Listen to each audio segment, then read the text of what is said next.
Welcome to the Cathedral for a quarter-final between sAw and FaZe Clan, Inferno, Anubis, and Nuke, and we are a go.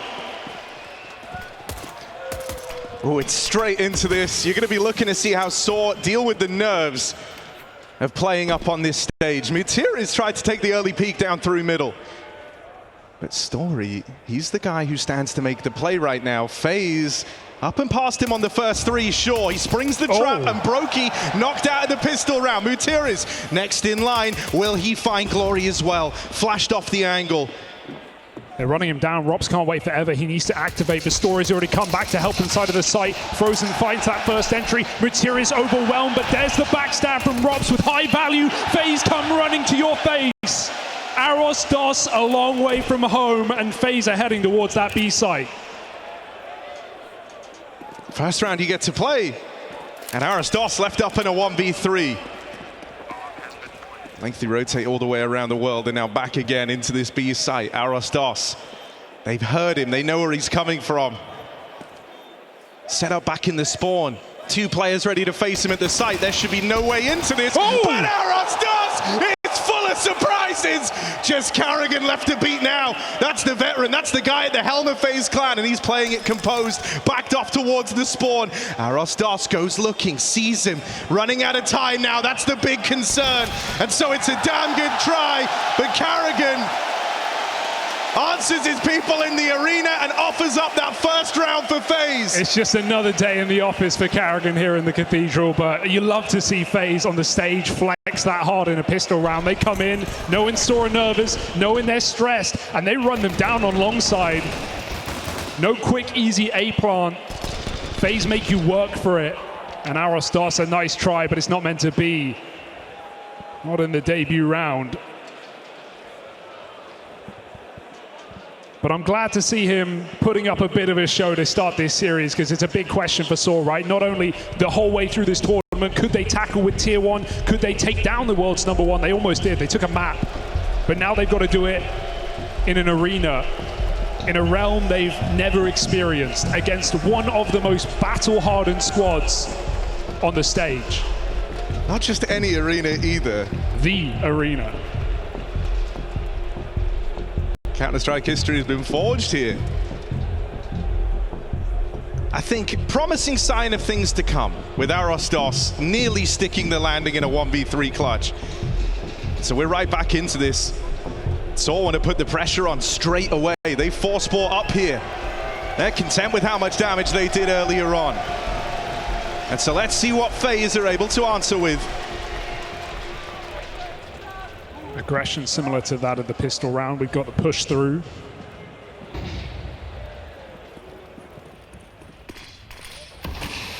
UJerks has a rifle to work with, dropped over after the near clutch of Aros DOS. Respect for the top performer of this sAw squad. He's had an incredible tournament so far, but he may be avoided entirely in this second round if FaZe commit with their setup. Long smoke down and mid taken. UJerks calls that rotate off. Oh, takes the early fight. Frozen receiving end of that M4, but now they've spotted it. They know there can't be many of those in play. So they're going to try and dodge UJerks, but in doing so, they play right into this sAw stack. Carrigan, guy showing up with a point to prove.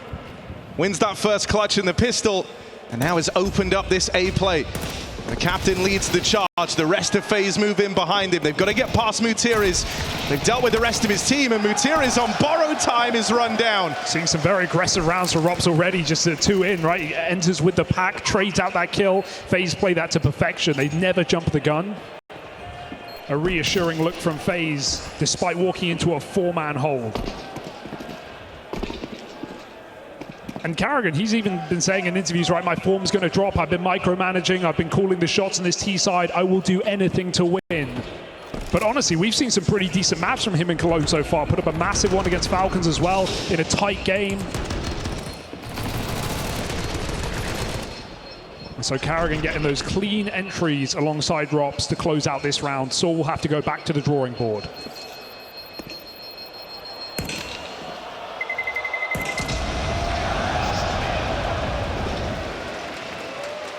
Never gets old.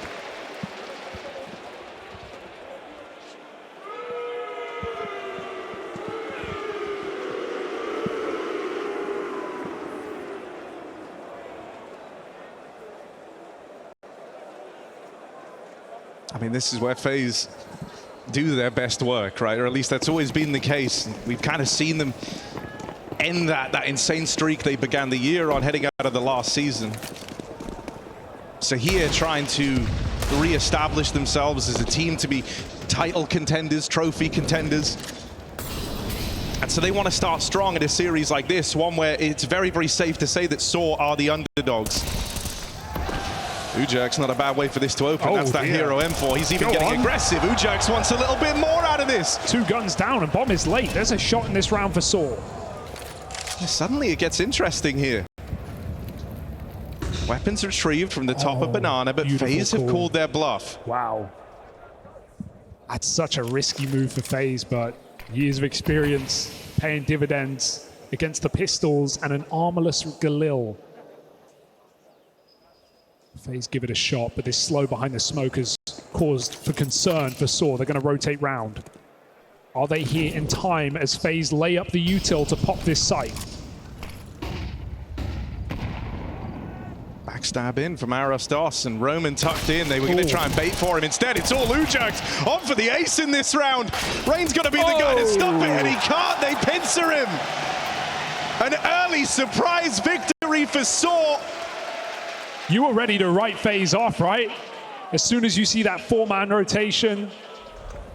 But they make it interesting, and still the block of the smoke for Roman, perfectly timed. You never know how certain individuals are going to take to playing on a stage like this for the first time. Sometimes, sure, it causes you to crumble. It's very, very foreign. But sometimes you get those gems that thrive on this stage. And with a huge 4K in a hero gun round from Ujerk's, the guy who finished those groups is the top performer for sAw. Yeah, pushing through smokes as well, not looking fearful. And that's how sAw got here in the first place, right? They've had an incredible year of highs and lows.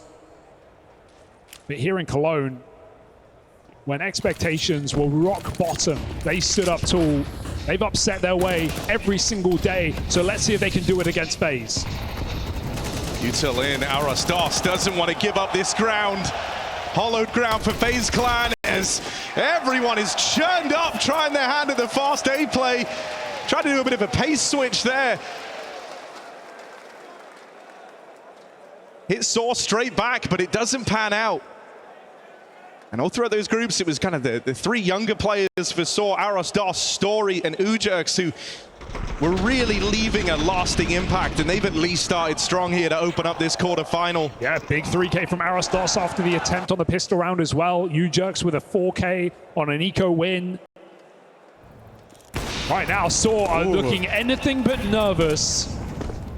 One of the things that we've really been talking about with sAw is how this has been the dream, right? This is what everything's been building towards, and they might not get many opportunities like this again. I mean, you can make parallels with FaZe as well, right? Because the dream comes from these 30-plus-year-old players of Materias and Roman who've been doing this together for over a decade, but it took young blood to take this team to the top. You can make equivalencies with FaZe as well. Plucking Rops out of FPL. Frozen from the Mao's side, and Brokey, similar story to that of Rops, matched up with 2 of the veterans of this game in Karrigan and Rain, so they know what it's like. Does old beat new?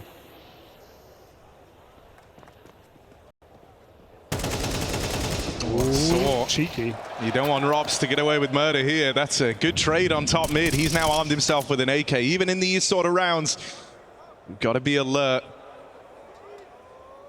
He's playing like they got nothing to lose. This is a scary prospect. Rops, will he get past this AWP? No, he will not live to tell the tale. And so Rops' heroics put to a bookend there by that AWP. Brokey might just save. I mean, this one's pretty unrealistic unless he gets given a kill down B, but Ujerk's made a step. I think Brokey's cottoned on. He might have gotten himself away into the B site. He needed it clean, and Ujerk's does not allow. Stoic from Berry. On the business end of this first half, sAw able to wrestle with FaZe, but we've got a full buy. I mean, already you can imagine sAw aren't quite believing it. Very, very early on in this quarterfinal series, they're the team finding themselves up in the lead. They're the ones applying the pressure onto FaZe Clan.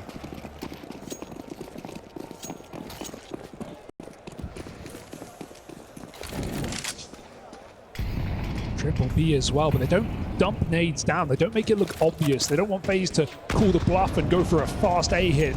And that deep mid smoke denies space as well. FaZe flash their way into this setup. Unbeknownst to them, the majority of sAw side by side, and a boost up spotted by Frozen, not denied. sAw getting a second chance at this round. Story AWP, it's looked good to open up this game. Ooh, flash him in for a peek at Banana, but he's not given a fight yet. Frozen's right there. FaZe are just setting up the round, seeing what space they can get, while maintaining a lot of utility. Plenty of smokes to go for an execute. They can double pump this in middle, so first one out on the long side, forced a reaction in the apartments. Slow and steady for FaZe. Then everything everywhere all at once.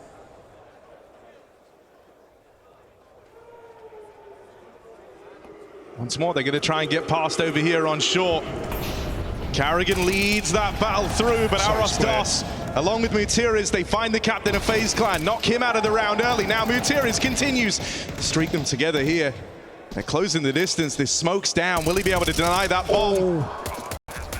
Oh, Mutiris! It's just lining up for him. Rob's left up in the clutch.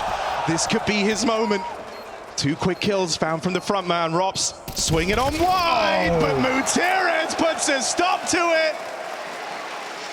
sAw maintain that lead. sAw do not let FaZe Clan in, and putting a stop to Rops. 2 kills deep towards the 1v4. That's easier said than done. Mutiris makes it look easy. Yeah, veterancy on display for Mutiris, able to swing off aros, tucked back behind the smoke by so much time, and he even gets that fadeaway tap on Brokey off the bomb.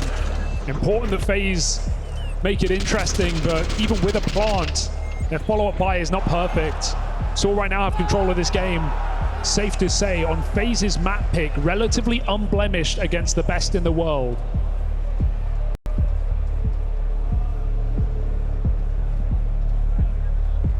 But every step of the way, it's a new story for sAw. A new chapter-ish book. So to call anything impossible at this point in a quarterfinal of Cologne would just be reductive.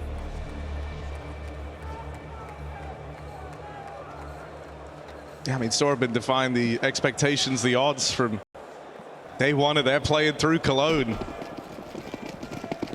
Team that towards the tail end of the last season were looking down and out for the count, like the heartbreak at the major left a real scar on this team. But if one thing's clear, it's that they went away over the break and they've done the work, they've put in the hours to rebuild some of that confidence that took them to being so close to achieving major dreams where they might get to realize them in Cologne. FaZe have tried to block sAw out of Banana with their own smoke, but sAw say, hey, you want to rot the clock? We'll poison it as well. Replenishing that and going back to the safety of the site, forcing an execute from FaZe, but they are well equipped to do so in this round. Karrigan at the back, laying the util for his troops with Tech 9s. And even Mutiris hedging his bets, making a guess, and it looks like it's on the money.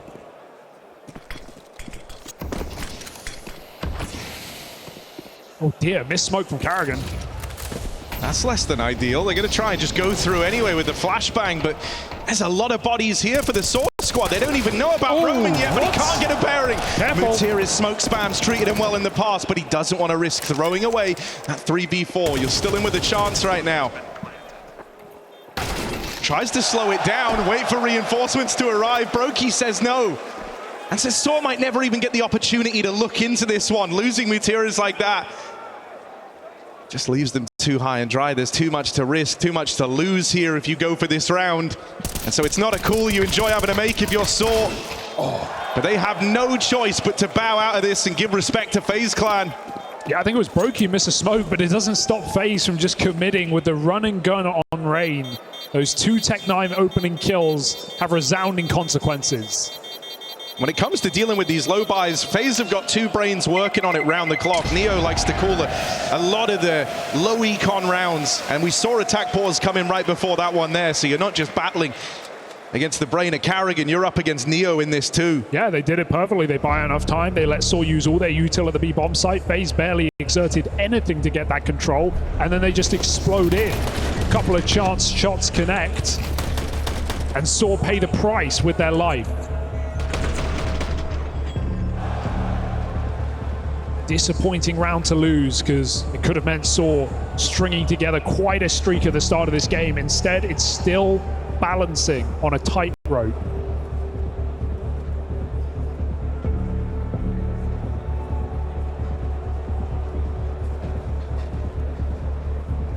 Stories all making a frequent appearance in this map so far. FaZe haven't even considered it.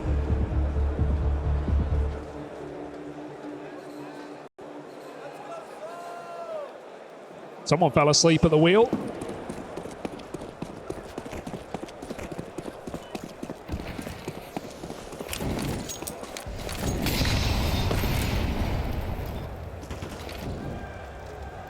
Story's getting active on this AWP right off the top of the round. Looking for anything he can down through middle with those smokes in. Nothing for that Story AWP to find. Instead, Roman, this is him trying to bring himself back into the game. He's certainly had chances over these last few rounds, but getting a bit aggressive now is Roman! Ouch. And that might reignite the fire. Quick double kill down Banana, and sAw put in pole position. 5-on-3. FaZe, it's back to the drawing board here. They wanted to come in with some of that late Banana control once the smokes had cleared, but that has not panned out. That pickup of a smoke is actually huge. I was going to say this is super risky for Roman to not only be alone in B, but to walk down Banana. But shooting at the bottom of it is going to make FaZe have to re-clear positions, and I don't think they like what they see. So will this quad stack be the solution for sAw, or will it just let FaZe into a relatively unguarded bomb site? Roman playing his role well. Going to get a chance to re-smoke that B bomb site, and he's holding it for a few more seconds, just trying to squeeze every bit of value out of the one piece of util. U-Jerk's rotating through, and sAw call the bluff. They see a mid-smoke, they walk right through. Yeah, Mutiris has made the play that might just steal this entire round, and any hope of winning it off of FaZe Clan. He's right here, on for the backstab. Turnaround from Rops is blocked, and now the rotates arrive to lend a helping hand to Roman. It's nice, though. It's just Rain. TikTok. 10 seconds. Time is not his friend here. Experience might not be enough to save him as Rain off that bomb is run through. Arosdos powers up through that smoke. Yeah, they just call it 3-2-1. I heard him tap. Let's at least swing it together, whatever we do. And there's still a third player to stay alive to win the round off of time. Perfect play from sAw, even though it gets a bit messy. Rain trying to make these rounds interesting on his own, but that feels like all we can rely on, him and Rops. sAw, almost everyone's had their moment. And I think initially, the eye test saw adapting to the big stage quite well. They're taking more risks. They're being proactive in a lot of these moves. I think if you're FaZe, you're definitely a little surprised at how quickly they've opened up on this CT side. A FaZe Clan map pick, no less. Look at this setup. These always are so potent. The 50-50 angles with two players. sAw will surely get something from this setup, but FaZe are coming through in numbers. Headshot is clean. Brokey hits a shot, but Arosdos gets a second lease on life, and he will take two before it's all said and done. FaZe getting slaughtered. So once more, it's another one of these impossible 1vx's. Frozen. They've got him trapped in a box here, but you don't want to give this guy too many chances. Two quick kills out of the way from Frozen. He's going to go back and hunt for this banana flank. Right now, sAw have been super aggressive. That's how they've looked to win most of these rounds. And so he's accounting for that. He's hoping that Roman gives him the kill to break him back into this one. Roman doesn't jump the gun again, though, even though he hears that step. Oh, he's seen Mutiris. Yeah, that info's only one way, though. So Mutiris is right now being hunted. Something could be building here. Someone needs to put a stop to Frozen. He knows Mutira's made it into the T apartments, trying to sneak by, and that'll be Frozen's demise. With every round that fall, FaZe get a little bit more stressed. We've seen our fair share of upsets from sAw, and FaZe, as a result, must be giving them some respect in this competition, especially a FaZe with waning form, right? A FaZe under the microscope, 3 quarterfinals in a row at best since Chengdu. It's not been a fantastic few months for FaZe. Not when the expectation is as high as it is. Yeah, I mean, coming into CS2, it looked like FaZe were going to be the championship team, the team that were always vying for the trophy, would always reach the grand finals. But we've seen a bit of a change where you look at them now and you wonder, well, sure, they could win any event, but they could lose any event as well. Do they want to be a dark horse or do they want to be champions? That's the question that'll get answered over the course of this series. In this round, with just the pistols, they've tried to pull a fast one over sAw, wrapping into this A site, but Mutira's is not skipping a beat right now, down in pit. Rain's knocked out of the round. And so very quickly, these pistols not going to find anything for FaZe. sAw just looking so confident right now. Again, the big flank for Roman. He's already behind them. You're never clearing that angle in your life. And a 1v5 that, again, goes nowhere as sAw continue to piece together round after round. What a perfect setup as well. Reading the economy of FaZe, knowing they're on Tech 9s and playing a very passive double-side pit setup. They've done it again. Clean round for sAw. Money is no object. Something that we really tried to put across here for this sAw squad is how this has been the dream of Mutira's and Roman, the 2 old boys within sAw, the 2 guys who have been around for over a decade. And a lot of that time spent together, think back to the early Kick days. And so this has always been the kind of the dream, the final dream for these folks. And to see now Mutira's topping the charts alongside Arosdos, the young gun that was brought in from that FTW roster, meant to uplift the level of sAw. To see Mutira's up there alongside them, this must be one hell of a feeling that he's getting to experience right now. Yeah, there's just so much faith and trust in these players, having played together for so many years, right? There, those 2 old heads that you talk about, but then this FTW core that played 3 years ago. Couple of long-standing cores. And going a long way today. Oh my goodness! Yo, it's good as well! Blessed by the cathedral. That's divine intervention. All right, let's see if FaZe can bring that gold luck with them into this round. Fast out towards the long side. They're already past Arosdos. They are going quickly into the CT spawn, trying to cut the head off the beast before it even arrives. Mutira is dead in rotation, and Story's Orb knocked down as well. FaZe have bought the heat. And just like that, they're right back in this thing. Yeah, just a flex round off the back of the pause, taking some time, and a complete pace change for FaZe will catch sAw by surprise. Roman's even first death, going down Banana. I admire the confidence. But finally, FaZe put a finger to the pulse. Their heart is still beating after all. And this is where FaZe, in any environment, you can never count them out, but especially on the big stages.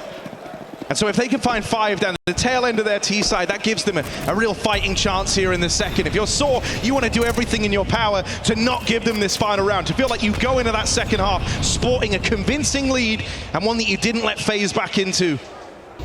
Fast takedown through middle, Arosdos playing real ballsy, and they were not ready for it. Robs expects a little more respect. So Rain's at least there to level the playing field. But not the start they wanted. You lose a serious piece of the puzzle here, having Robs knocked out of the round.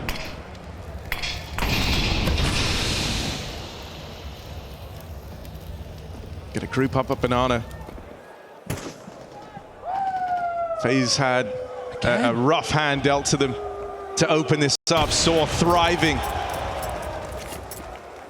And now they even lose Frozen as that first man in. Carrigan's going to tag in the molly. He decides to battle forward, and that's exactly what Roman wanted. sAw have now fully rotated around. Ujerks holds the back line, and they want to do good on that 8-4 half they were gunning for. They don't want FaZe to feel any sort of confidence heading into this second half, and they could try and strip that all away right now. If only they could get past Rain, but they can't. Rain has done everything to keep FaZe alive on this T side. Is he ready for Rujerks? He's not, so now Brokey's got to stand and deliver in the clutch. First shot misses, doesn't have hot hands right now, does Brokey, and he can't pick it up. Mutierrez walks it home. sAw off to the races to open up in the Cathedral.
sAw have entered the pantheon of legends that is Counter-Strike's Cathedral, and they're looking to leave an impression. First time on a stage this big for the sAw squad. They've never felt that adrenaline that pumps as you move closer and closer to match point. They've never felt that applause of a crowd as a clutch round goes their way, but right now they are winning over FaZe Clan on FaZe's map pick to open up this quarterfinal. FaZe have got to play catch up here. They've got to put their best foot forward to open up this second half. And I would say they've got to do it quick, but FaZe can win from any score, and they have to show that today as the favorites. Rop's aggressive look in this series starts off with a lot of information, and that's going to change the round entirely. sAw call it off. The bomb was going into apartments. Now stoic and still. sAw await a reaction. The FaZe want to bring any more heat to this pistol round. It looks just reactive. Smoke ready to go. Brokey spotting mid. Bit of a mind game there. Carrigan calling the bluff of Story. He knows he's here trying to draw that util out. When they see him walking in, you have no choice but to drop it. This smoke, though, it hits the glass. Story can actually creep through. Wait, he's going to go for it. Meanwhile, apartments pop coming in. Brokey stops the mid-man, but can he let them out of the apartments? Can he let them into the site? Or does he want to await for reinforcements? Brokey tries to be the hero. Denied again by Arostos. On for a three-piece akin to Last Pistol. And Story just toying with him, wasting Frozen's time, and he'll put him on ice. This pistol goes in for the Portuguese. There's no denying how huge of a victory that is for sAw, and they are aware of this too. You can see on the side of FaZe, a little deflated as that one doesn't come their way. They have very few opportunities to turn around this map now. At the camping it is, boys. Yes, sir. There's been some shaky looks for FaZe already in this game. I even think the end of the last half was an example of that. Carrigan trying to push B, cancelled in the molly, recommitted.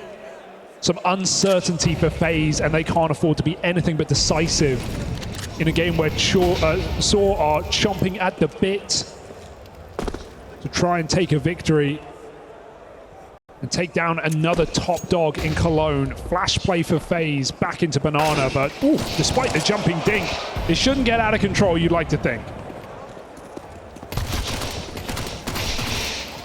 Managed to get past Frozen. Quickly forget about that dink earlier on, as now, yeah, it is just one man, Rops, left over towards this side of the map. Everyone else from FaZe rotated away, and so it's Rops, 5-7. Or nothing for FaZe Clan. Yeah, and I felt like Rops was, playing pretty nice in that first half. He was not playing super late like we've seen him on T-sides. He was willing to get involved, but there was just no real firepower behind this FaZe squad. Brokey, cold hands, frozen feet. And sAw slow and steady into this B bomb site with a flank to put a lid on it. This is double digits, like it or not.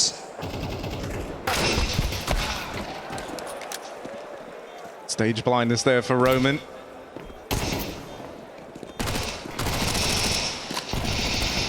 Oh, another kill goes back the other way. Don't want to make this too expensive. Arostos now falls as well. How's Brokey making this interesting? He comes into this with a P250. Oh, the follow-up shot to Mutiras just falls short. And so sAw, they will get the conversion they were hunting for. They will pick up the round, but it comes at quite the cost.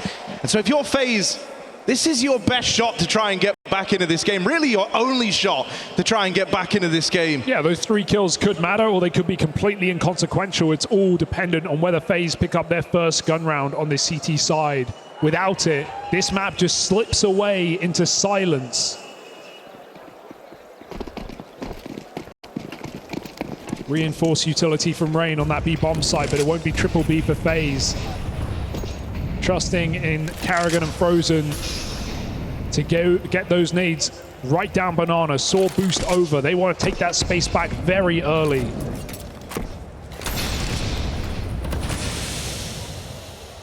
Pre-smoking the Molotov as well.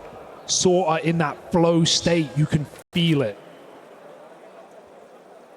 And they're still playing a kind of typical look at the sAw T side, right? They're not getting caught up in the momentum of this occasion. They're not trying to end the game too quickly. It's something that teams that face FaZe when they have them in this position know all too well. You have to look no further than back at the Liquid matchup to decide who made it into these playoffs. Oh, that's going to stop everything, though. 4v5 down as they try and enter. That was a commitment with Arostos lurking, and now he needs to come up with results. Yeah, he's the guy who's meant to kind of open up that second chance for sAw in the round. Arostos had a fantastic debut on the Cologne stage, but he gets mollied out. He gets shunned away, so now they're set up nicely for this top mid take. 3 players ready to stop the top mid push. Arostos just did a lot of damage to Rops. Spammed him through the apartments, and that has dismantled the boost right now.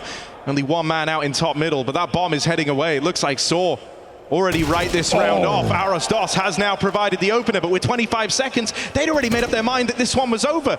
They weren't accounting on Arosdos getting away with this. Oh, this is the teetering back and forth. They're indecisive in this round. There's even knives out. There's knives out, and they fall.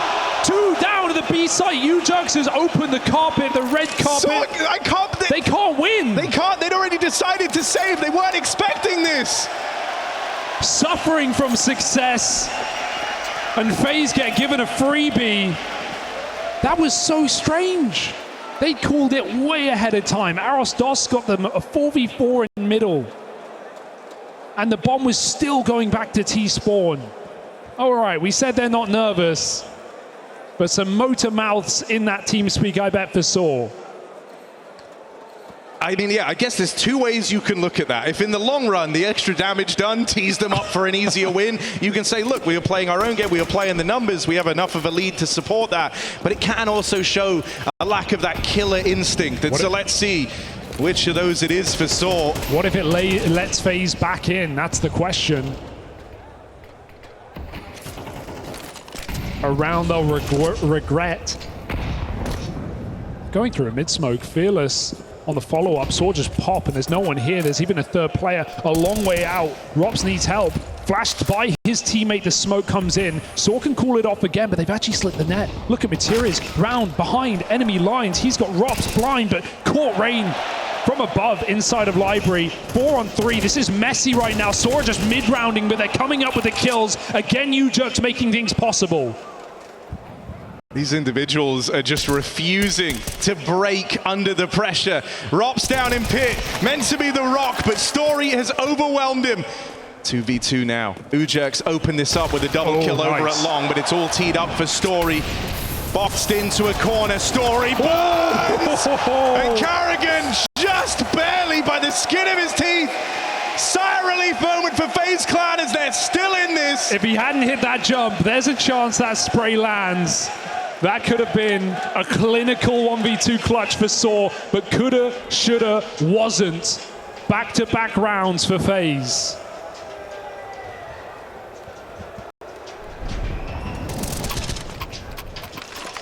sAw can't consider the what-ifs, not yet. They are still in the thick of it.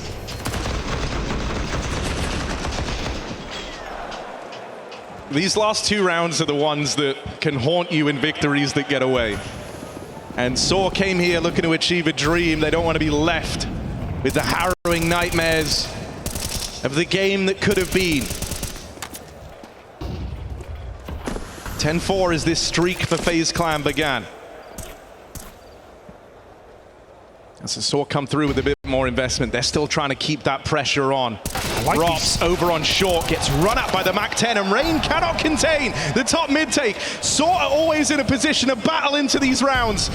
But can they finally get this one past FaZe Clan? This is the round that puts sAw back to their winning ways. Just grouped mid-hits, back-to-back rounds. Last time they walked through a smoke, this time they just go. And FaZe with some shaky aim. Brokey absolutely disappearing on this map right now. Irrelevant.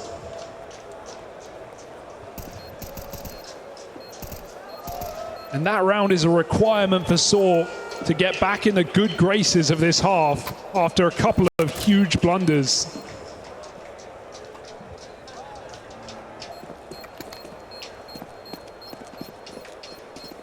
And how can you not be impressed with what we're getting from UJUX and Arosdos on the side of sAw? Touched upon Mutiris down the stretch of that first half, right? But now those youngsters really finding their footing up here. UJUX always willing to break sAw into a round. I mean, Arosdos will take the risks. They're not crumbling under the majesty of the occasion. They're rising to it.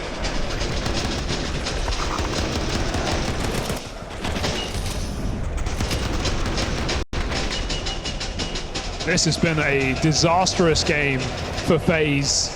And while there is still a time to save it, their money is anything but good right now.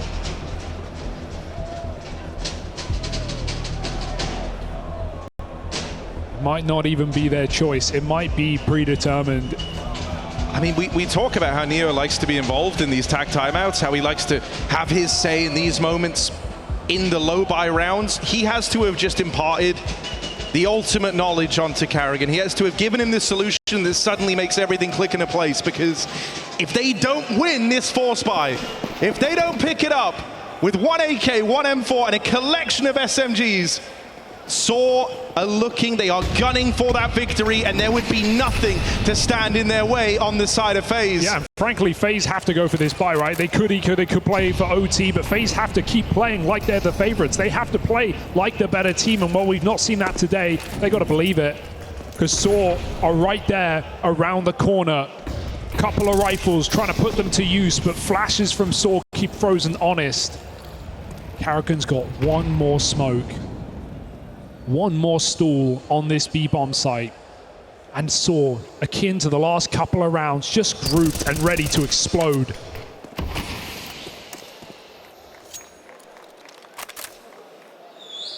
I don't think they even need to sweat. The entire round hinges on these B players being able to withstand the sAw hit, at least go 1-for-1. Oh, and Karrigan's done more than that. Quick double kill. Frozen can't make his play, however. Both captains, multi-kills apiece, leave this in a 3-on-3. And as FaZe move in, everything is riding on this retake, on this force buy round. They lose Rain at the first hurdle. Brokey and Rops try to take up position, try to move in. First kill goes Brokey's way, but he won't get past Mutierrez, who goes on a tear. Trying to be that man, that hero figure. Wasn't just always there for the Portuguese team, but helped get them onto match point in this opener. Rops, there's no time. And sAw are the ones on map point. FaZe Clan's map pick, and 6 chances, 6 opportunities to be one map away from a semi-final in Cologne. Unbelievable. And as we said coming into Inferno, it's relatively unblemished. It's a pocket pick for FaZe. It should have been safe. It looks anything but. sAw walk the warpath, leaving Mongols, G2, and maybe FaZe in their wake.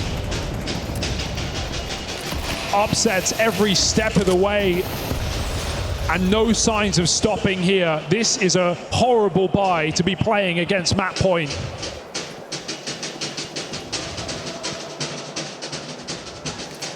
Frozen just trying to go for it. He might fall ahead of the flashbang. It pops behind him. He grabs a gun, spamming with a 5-7. They fearlessly chase him down. 4v4, and sAw don't want to pull the handbrake. As soon as that molly's up, they're going to go. Karrigan makes him question it. Smoke stops them for a few more seconds, but FaZe splitting up, will that be a benefit? Dos has been tearing this A site apart in the apps, and he's going to go back for more. Oh dear, that's the red carpet rolled out. If they want to bring that bomb back around, it's only Brokey left on that side of the map. 6-14, a very quiet start to the playoffs for Brokey, and he's about to have the entirety of sAw coming his way. The site's even been taken by a solo man. There's just no fear for sAw right now, and Brokey simply does not have the weaponry for this fight. Spamming the smoke is all he can hope for, but they will chase him down and try and close this map clean. sAw are 2 kills away from stealing this map out from under FaZe. Karrigan is doing what he can to bring them back in. Karrigan and Robs, quite the duo to deal with. Karrigan fast up through the short side, goes looking, goes hunting for the route back in, trying to deny sAw match point. Oh, and they can't manage it. Ujax, a rock all game long, not crumbling under the lights. An ethereal start to the playoffs for sAw. Will this be their cathedral of dreams, as they are now 1 map away from a semi-final appearance?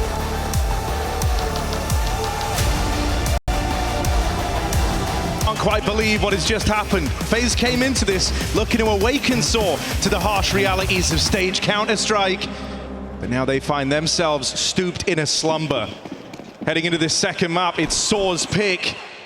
And if they come into it with the same tenacity, the same fight that they did to open up this series, FaZe have got a real question posed to them. Do they have what it takes to answer back? Out towards main they go. Roman and Arostos make quick work of the first man in. But there's Rops and Carrigan cooking up something here for FaZe Clan. They've got to get past this final player. And Frozen brings it back. 1v1. The young veteran versus the captain. Mutiriz looks to make a move now. Frozen's called his bluff, commits to that bomb plant. Mutiriz, the one left on the clock. And so finally, to open up this second map, something goes FaZe's way. It's Frozen in the 1v2 to get them that round on the board early and open up Anubis with a little bit of fight for FaZe Clan. Yeah, I like how Yanko characterized on the desk with Maniac as well, talking about where are FaZe? Like where's the ego? Where's the belief? Maniac wanted gusto from this squad. They didn't show their individual prowess, and we need it now more than ever, or this will just be a game to forget about for FaZe. Add it to the tally.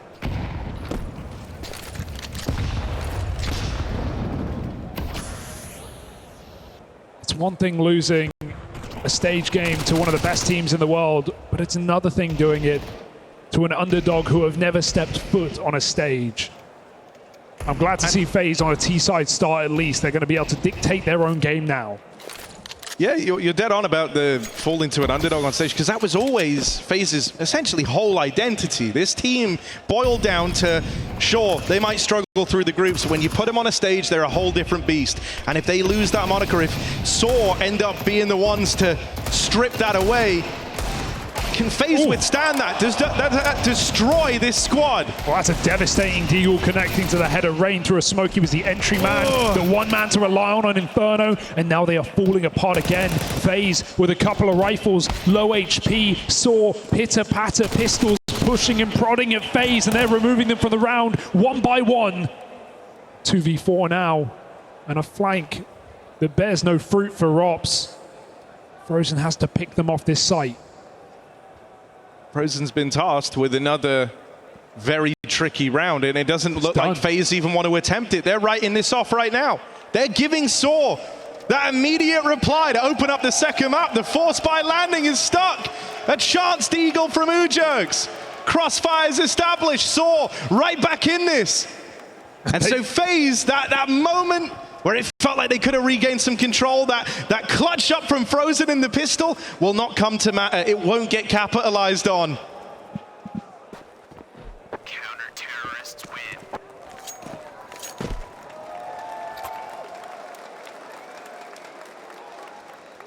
A day that they'll never forget if they can do right by this map advantage. Safe to say, we can never count out FaZe. We can never write off this team. But just as safe to say that they were absent from the first map. No individuals. And Carrigan's got to call something incredible. But even then, if we still have these slow starts from players, if we still have a missing Brokey, a melted Frozen, I don't know if Carrigan can save this team. Not right now. It might be out of his hands. All right, that's not a bad way for this to open. Rops might have got on record saying, I'm not a donk, I'm not a Zywoo, I didn't choose to be a star, but he does not given the choice in this matchup. FaZe needs someone with that star quality, and Rops starts this off with a double kill. He's put FaZe in with a fighting chance here. Rain, good realization that space has opened up. They spot that A player come back out through camera. And so Rain takes it in his stride. Molly going to force him off the angle, force him to concede that space that they worked for early. They're so slow, they don't even have to commit, but sAw don't seem convinced by this one player in main, and FaZe are still walking the rest of the way until the util makes it clear. Mutiriz waited here for a long while, but he's been spotted over in the heavens now. A site taken by FaZe Clan. They make good on that room that Rops opens up and that Rain is so quick to take, and sAw might be left out of this one with no chance to launch the retake. If FaZe don't give them a reason to go for it, then it looks like they never will. This is a very respectful start from both these teams to the second map. Yeah, I was going to say, we saw some similar rounds from sAw, even that 2v4/4v4 that they threw away with the advantage on Inferno, where they want to be respectful. They do respect FaZe, but really in that last map, there wasn't much reason to.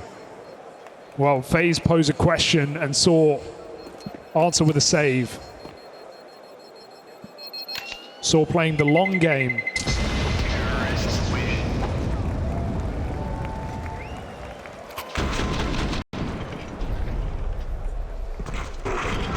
But let's see if the burden of being so close to victory is too heavy to carry for sAw.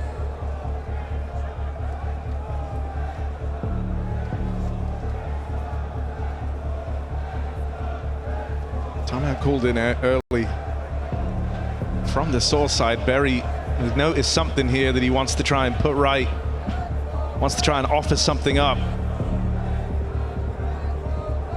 I mean, what a glow up. Berry has not been on this team long, right? We saw him debut in London at the end of last season with his sAw squad. It was a pretty appalling tournament. There weren't many things to take away for sAw. We thought they were back on their post-major blues. He was listed as a stand-in for that event as well, so, and then very, very quickly they were singing his praises. They seemed like they had a real affinity for the guy, and they liked his view of the game. They felt like he brought a lot to the table. There was some glowing reviews of Berry's contributions from the sAw guys, and so let's see if he's given them an answer here as FaZe and sAw jostle for the opening in this second map. These early rounds are just so important to not just win the money game, but to set the precedent, to see if sAw can get away with playing aggressive setups on CT side of Anubis. Or FaZe's slow defaulting will squeeze sAw dry. That's a great flash, but Arostos does a lot of damage with a MAC-10, and the mid-split goes nowhere. It's up to the second lurk as FaZe throwing that util on the A site, Frozen activates. This is a really awkward way for it to start for FaZe. They went out, they sought the fights in middle and over towards A, and you get out. One kill found, you lose the mid lurk. Well, now you don't have a lot of real estate left to work with. Frozen and Rops are the two that are trying to make something happen, and as Rops, low on health, is able to strike one from the tally over in main, pressure's right back on for sAw. They're grouped over here in mid. It's Roman and Mutiris. Oh, this peak timing for Brokey is everything. Is Roman going to try and go and clear this with Mutiris? He's got full nades. He's walking in, and he gets away with absolute murder. Nades out. Brokey chasing him down, but he burns in the fire. 40 seconds. Rops has got a clutch up. 7 kills deep already for Rops. Low on health throughout most of this round, but he There it waits. is. And patience is a virtue. The reluctant star shines bright for FaZe Clan as Rops delivers them this early lead. They have now broken through sAw. He was shooting in that first map as well, right? There were a couple of nice entry rounds for Rain, but otherwise it was also Rops, often side by side, going for entries, playing pretty aggressive T-side on the apartments as well. Some nice re-peaks for Rops. And he knows he has great timing to that reposition, last seen outside of A, so he just sits and waits. FaZe control the money and the momentum of map 2. And that is a huge relief.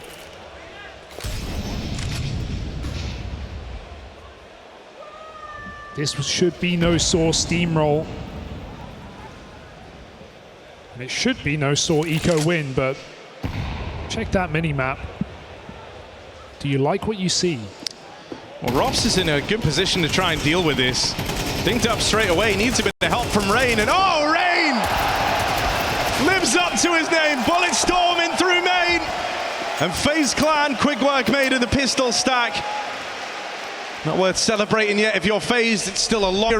Yeah, I'm still liking the slow defaulting for FaZe, though. I feel like they know that sAw are going to come in with some aggression into this map. It's a map that sAw have a lot of experience on. FaZe's experiences, for the most part, been pretty negative in 2024. 9 maps played, only winning it twice over FlyQuest and, of course, Spirit, who had a stand-in or 2. So there's not really much to rely on for FaZe, and if they can wait and allow sAw to walk into their crosshairs, to get a bit overzealous, to jump the gun, these are all ways that FaZe can take a solid... Maybe been the discussion in between maps here, because one of the things you noted on Inferno, sure, sAw's T-side was slow and measured for the most part, sometimes to their detriment. But it was on that CT side that you saw sAw playing with real confidence. They were constantly smoke pushing, they were blindsiding FaZe, and it might have taken Carrigan and Neo are mapped to warm up to that being the style that gets brought out here in the Lanxess from sAw, but now they're ready for it. And we're getting a bit of a slower pace. Now they're trying to upset that in this round. They're trying to change the nature of this T side by coming through with aggression, but it's not panned out. Carrigan can't bail them out of this over in middle. And so sAw cook up the response when the guns come back out. As soon as we set up this slow pace for FaZe, they go for an explosive A split and it gets absolutely torn apart.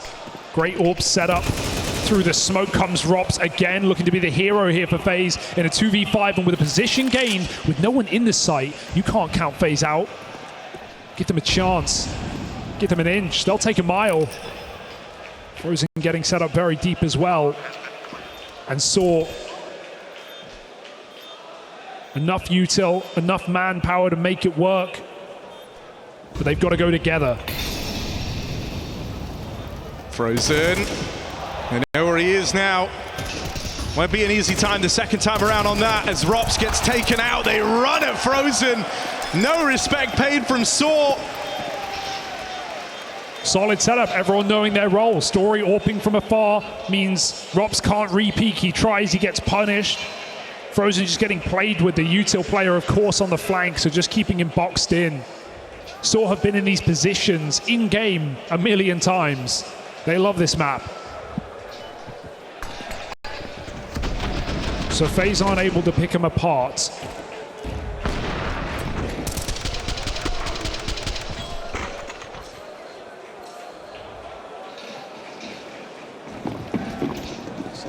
Seeing a more impactful game out of Story. It's not like he went quiet on Inferno, but he wasn't really required over that previous map. Well, here, there's a lot of fights. There's a lot of options for an AWP on the CT side, and Brokey, with a CT smoke down in front of him, is able to pick him out of con. This is some very active lurk work as well from Rops on the other side of the map. So often you'll see this guy sitting up over towards the rugs, waiting for aggression out of the CTs, but he's really tried to keep his finger to the pulse here. Team Flash as Brokey looks to move in, wants to capitalize. It feels like that flashbang might have been the thing that hurt Rops the most, delays him to the fight. And another missed shot from Brokey as FaZe trying to join their off, but they'll get jammed up. sAw shut down the A play, and it's only Frozen left standing. Moments of brilliance from him to open up in the pistol. Have had clutches delivered from Rops. Big moments starting to come through for FaZe Clan with 50 seconds. Frozen, he's not given up hope on this round yet. It's just a very hard clear, and actually Ujux goes back to play with his team, so he's just wasting more and more time here. Frozen would love that early 1v1, and meanwhile sAw clear out more positions. This only boxes Frozen further in, and they'll come for the throat together. A 3-2-1 and a third round taken for sAw on this CT side. I mean, Frozen was attempting that. We all saw it. We all know what we were looking at. He was trying to build into that 1v3. That's a real confidence boosting moment for sAw, where you don't only stop the all-in A take, but then you knock Frozen out before the clutch even gets interesting. It's the grouped play for sAw that's so exciting. They were doing it Inferno T side right, 5 up and on, a 5 up or 4 up through middle, and now they're doing it on CT as well, re-clearing the map, re-swinging together. Where there's one, there's often two. sAw have the setups. And so FaZe can't catch a player sleeping on a default. They can't take a 5v4 for free. sAw are playing an impressive brand of Counter-Strike, and they have the players to make it work. FaZe flashed through the smoke. Mutiriz is anti. He couldn't be in a better position. It all lines up. Oh! Even lucky number 3 for Mutiriz. This is one sharp sAw right now, chopping its way through FaZe. And it's another one of these impressive CT side starts from the 31-year-old captain of the sAw squad, 9-3. As he's been instrumental to battling this game back to a level playing field on the CT side of Anubis.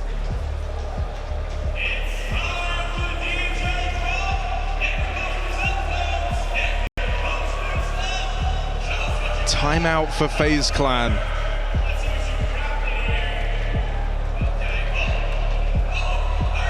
putting a stop to a sAw picking up momentum, to a sAw that this is all brand new to. FaZe have had many a chance to lift trophies throughout their run in CS2. Yeah. This is not an everyday occurrence for sAw to even be in this position in a quarterfinal, and they look like they want to deliver on that. And making the most of it. So FaZe, what have they got up their sleeve? Hyper important round for FaZe. If they fall here, this is going to be another dominant opening half for the Portuguese. Fast aggro out towards main. sAw want to change the pace here. They're coming for the real estate of Rops. They're coming for his throne. Util out. Oh, and Rops peeks off the back of it. Not an easy man to punish. Are they ready for Ujerks? Rain slacks on the peak, but there's the kill. Swinging it wide. These flashes are almost disastrous for FaZe, and they already have been. But just in time to make sAw blind. FaZe find a 5v3. All in all, should be as close as it gets to unlosable. FaZe are still on their default. They've got so many nades. And sAw are yet to group, which honestly is their best bet. Ahead of the smoke, trying to pick a player out. Story gives it a go, but that all sings. And so FaZe go elsewhere. And this is a reasonable gamble for sAw to make, but it's one that might just force a save if FaZe continue on their warpath.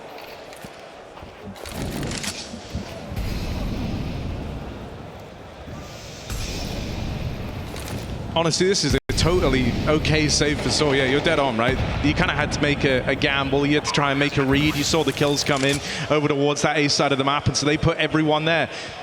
And if the play goes B, well then FaZe, they can have the round. FaZe are the ones under the pressure. FaZe are the ones feeling the burn. They're the ones that need the money, and so sAw give this one up. Playing instead for the next. Those two openers found from Rain and Rops. Enough to do the rounded. Another look for Carrigan where he talks about his micromanaging, swapping everything up 5 days before this event, saying he's taking way more leadership individually over FaZe's players and talking about how that's going to affect his performance, but he wants the most out of his individuals. He wants them where he wants them. Crafting the master plan on these T sides. And so slow and steady wins the race for FaZe. It's a marathon in this BO3, not a sprint. And I think that's leading us to a kind of an interesting stylistic clash even when we have FaZe on the T side and sAw in the CT half. There's a good bit of agency given to these sAw players to make moves, to make plays, versus the currently more rigid T side structure of FaZe Clan. That being said, other than these double setups, sAw have been pretty reserved. Sure, they tried that A main push right there. It's a pretty common one, combined with Ujerks walking con, but for the most part, sAw have been letting FaZe play their game. Let's see what the mid-round holds in store for sAw. Right now, just blocking and buying more time. Desperate for a 5-on-4, and hey, in this tournament, sAw have had the second best 5v4 conversion stats. Below G2, but above FaZe in third place. So good at closing these advantages. So desperately looking for one is Ujerks down in con. He's not going to find it. All util traded as FaZe set up for the execute.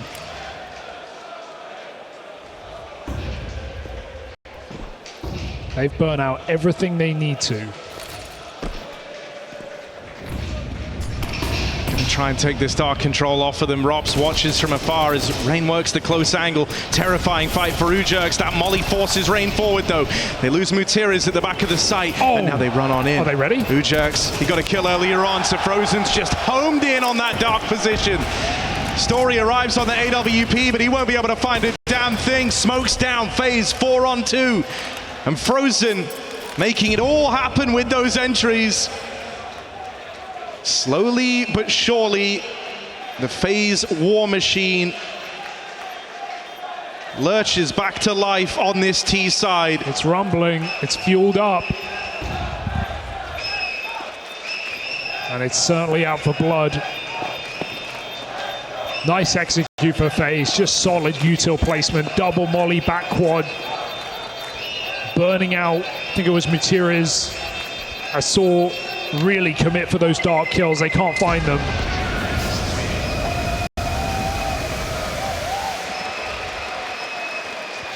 So FaZe, all in all, winning that one crucial round at 4-4 to keep their money afloat, and now they're on for a winning T side. It may be saw's pick, but this is the one map you'll probably see teams picking that T half. And FaZe, for good reason, take matters into their own hands.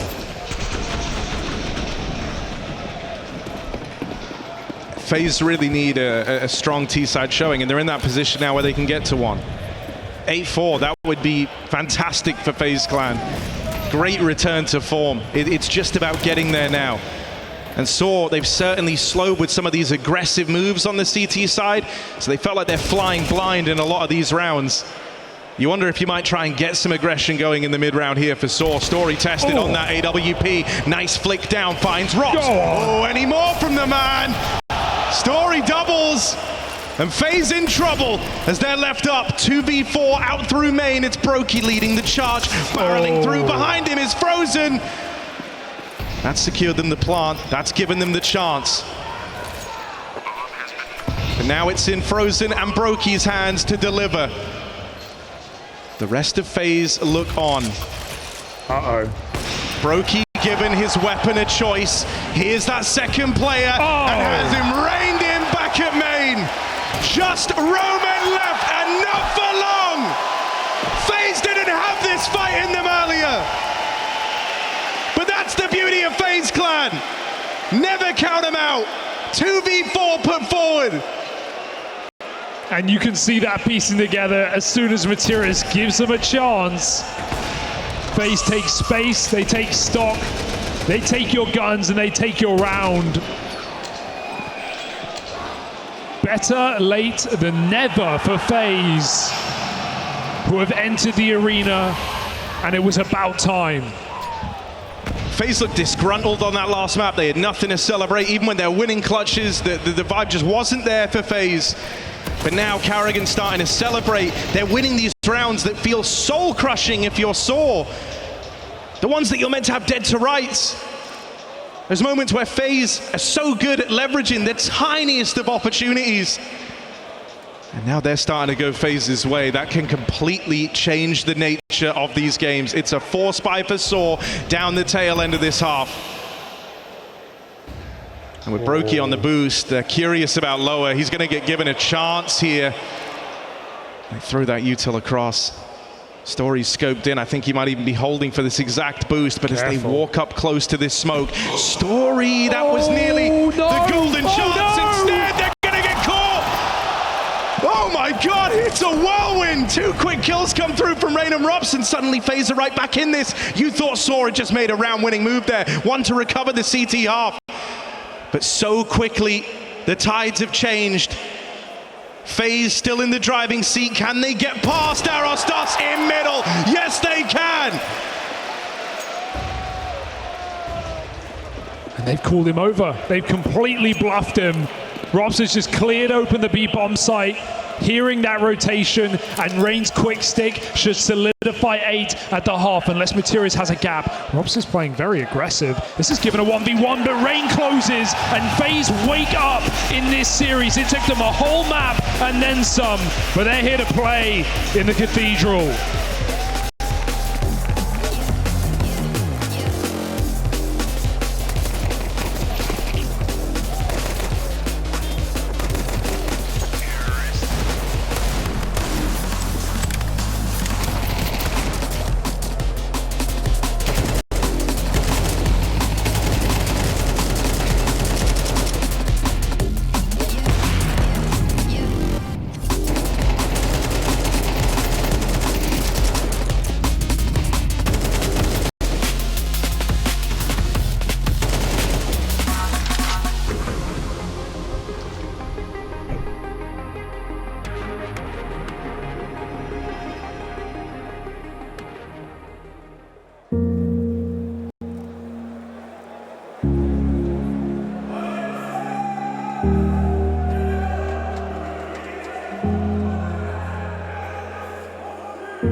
For those chosen few who have what it takes to be champions, to lift trophies, greatness cannot just be attained the once over.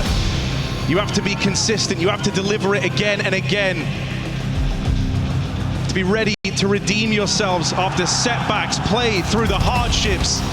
And so that's what being tasked of sAw here. Just 4 rounds on their CT side as FaZe Clan roar back to life on Anubis. Yeah, and it's FaZe have dealt with the highest highs, the lowest lows. They've been around the block before, and they'll be there again. Can sAw meet them in this series on a second map? It doesn't look good. Rain slaughters a triple entry, and sAw come pouring into the site, but there's almost no one left and no ammo for ArosDOS. Puts FaZe in pole position off a pistol.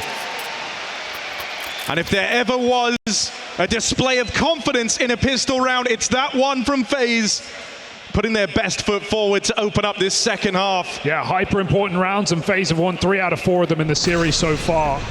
Converting has been a question, but with no bomb plant and no reason to buy for sAw, it should finally be a freebie for FaZe.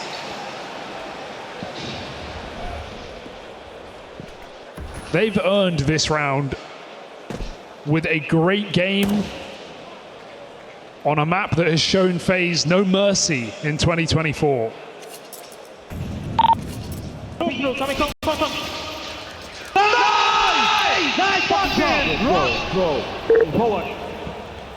That's the sort of energy you're expecting. That's what was missing earlier on. Just pistols on the mid creep for sAw means that this one should be kept pretty clean for FaZe.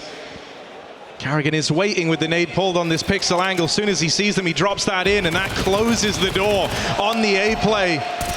Forces them into Temple, forces them into Brokey's domain, and that Deagle gets away from them now. It's just Glocks left standing. Backstab was on the cards for Roman, but nothing goes right in that round there. FaZe stick the landing on conversion, double digits achieved. And if FaZe set us up for 3, Harry, I think we're in for an absolute treat. We go to Nuke, the map that sAw took down the world's #1, a confident and comfortable Alexi B, outcooled. And FaZe knew that was coming. More than happy to meet them in the middle. All the makings of a banger. Unless sAw can stop us from ever getting there, it relies on this round.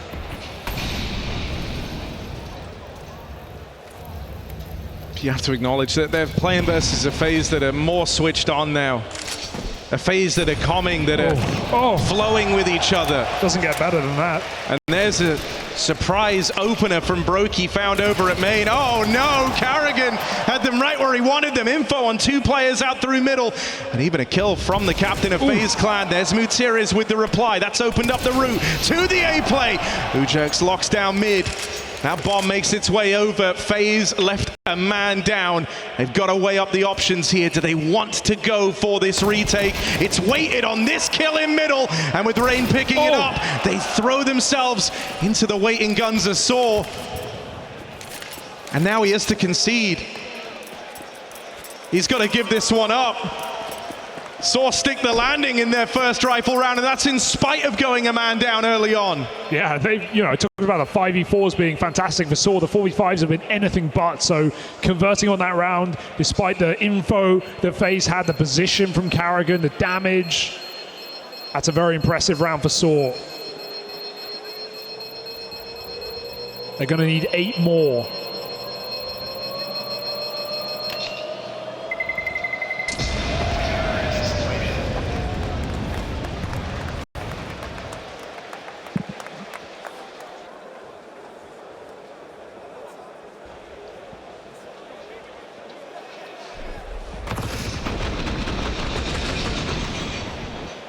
And if we can start to get a reactivation, some of the stars of this sAw squad, this game still has a lot of intrigue around it. They've got the comfort of that T side as well to play on. They get to dictate the pace. They get to decide when and where these fights go down. And FaZe, sure, they have options. They have some opening moves they can try here to take away map control. But for the most part, they're going to find themselves at the mercy of sAw and their pacing. Composure is the aim of the game right now for sAw. They know their brand, they know how they like to play, and it's about sticking to that under the pressure. The biggest stage in Counter-Strike. Out towards middle they go. sAw with a lot of control over here in middle. And no one nearby for FaZe. They start to come back now. Brokey. So scary. And Robs double layered to try and deal with this, but first kill connects for Ujux. Rob's got to have hot feet to get himself out of this one, and Story. Quick work made of the double A hold. Mutir is holding on for the backstab, low on health, but still knocking FaZe players out of the round. Rain tries his hand next, but no match for Christopher Fernandez on that A hold. FaZe once more look to save, and it is denied. Oh, how many rounds are we getting in this series where sAw's crosshair placement is perfect and FaZe just walk in to a waiting headshot. Clinical round out of sAw. That's an awkward timing as FaZe set up, trying to re-clear middle together, trying to get layered, actually block each other's view. And Robs, I respect the re-peek. He knows it gives him the best shot to catch sAw off guard rather than to retreat heaven and give them the sight. But sAw have now broken FaZe's money, and bit by bit they clamber onto this game. They squeeze everything they can out of FaZe. Story gets the info mid is not a nice place right now. But he's done more than enough on this Mac 10. FaZe wanted to try and run it down middle there. They decide against it, but in doing so, they've lost all this map control over at A. Arosdos. Oh dear. A little awkward as he's missed his first timing, but boy, does he make up for it. And so the gap continues to close.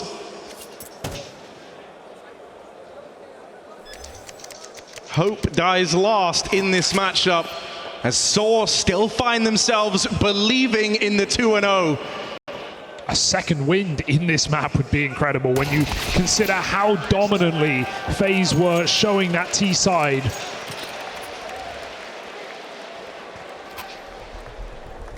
But sAw refused to surrender.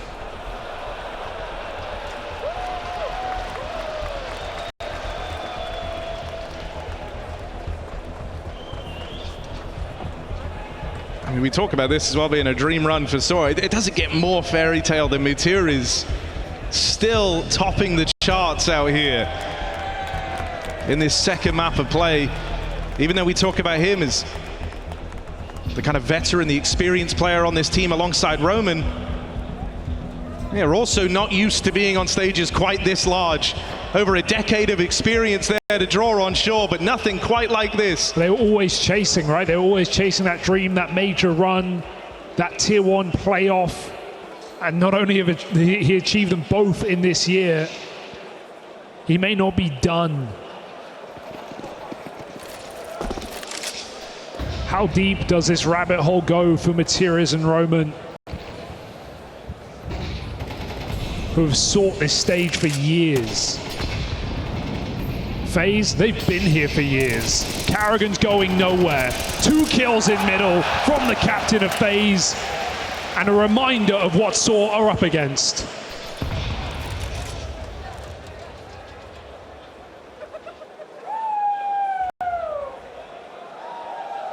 They traded 2 for the space taken in middle.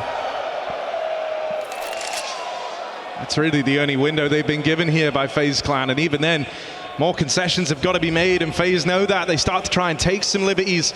Double aggress down towards Dark. It's just these A players. Brutal. Story opens on that AWP. Rops lies in wait as the second man, the second punch of FaZe Clan. Can he stop this? Spots Arostos. They've got to beat on him now. They've got their bearings, but Rops might be able to slip out. Decides to hang around, and with good reason. Double up from Rops, leaves it just on Story. Rops stands the test of time.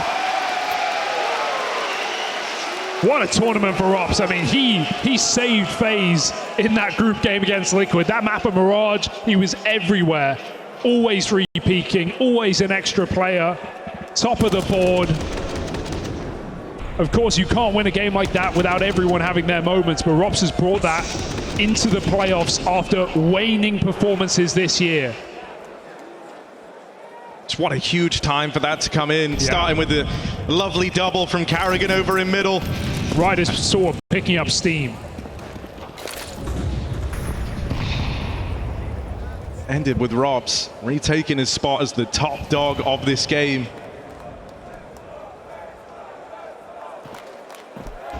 And so FaZe, they could course correct right here, right now. sAw are all in this round. They've put it all on the line. There's nothing left if this one falls short. This is the last proper chance they will have of making some magic happen on Anubis. Ujerks out into middle. Hell of an opener. Sees the leg of Rops, but can't get past him. Rest of sAw remain grouped. They play it together. They give Ujerks the room in mid to try and shuffle this defense around. And he's succeeded in that goal. Roman walking out. The rest of the gang try to move through Dark. Rain goes toe-to-toe with Roman. And Frozen looks to give this up, but he can't escape in time.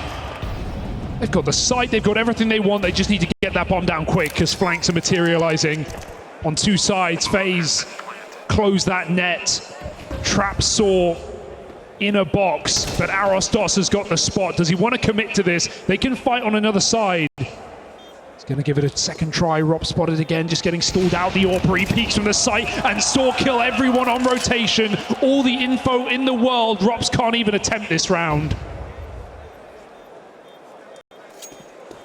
He's got to give it up. He's got to run away. Rops is out of there, and sAw. An immediate reply. There's that head-to-head early on in middle. No clear favorite on the 4v4, and FaZe even had the read and the rotation back over towards B.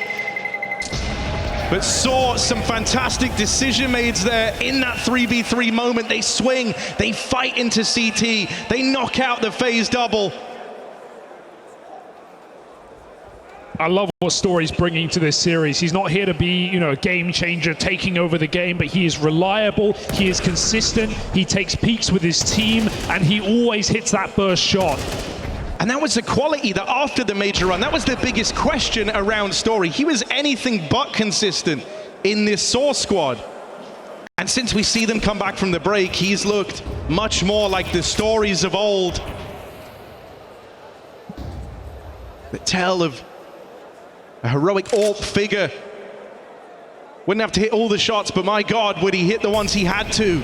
FaZe can win this round. Don't count them out from close pistols as sAw play on the edge of smokes. They're really risking it against Eco, but help support comes in the form of Arostos, and Brokey from afar needs to tackle with this AWP. Is it just going to re-peek? Brokey dodges it. Those wallbangs will not connect. Bomb planted. sAw re-enthused with a round. AK and Kit make this a little more interesting. It's just, when does Rops want to play? Yeah, look where it is. It's just on such a hard position. They're cycling smokes in Dark as well. There should be no route back in this round for Rops, despite the temptation of it. FaZe should try and box them in, take some guns away, and more importantly, look to the future. So, a safe escape for 3. Considering where this game was at just a couple of rounds ago, FaZe had sAw right where they wanted them. They were one win off of breaking sAw's money and putting this map to bed. They were one win away from almost guaranteeing that third map of Nuke, but now it's all getting called into question. FaZe Clan need answers. This would be a more impressive win for sAw if FaZe showed up in the second map, had some solid rounds, looked like they had their mojo back, and sAw still shut them out on the T side after a second half comeback. It's one thing for FaZe to just be written off at the start of the day,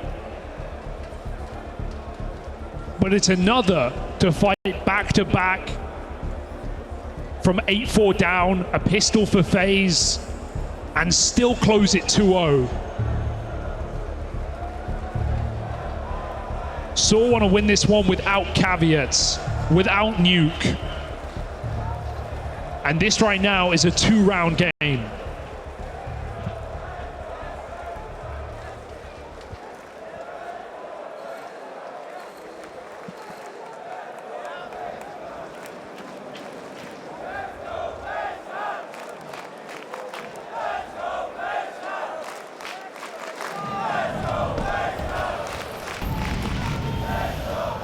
FaZe wanting to open up with a bit of aggression. They want to try and take the fights in B main. Roman awaits them, but the flash is good. What still? Ujax! How has he done that? Oh no, that's a disaster. FaZe try and set the precedent, try and make the move. Someone's got to bail them out here. That Brokey AWP's done what it can. Mutiriz makes his move out through dark now, secures control over the site. They lob the bomb into him. Carrigan, look at the move. Carrigan. Look at the move from Carrigan! The captains clash and Carrigan wins the bout.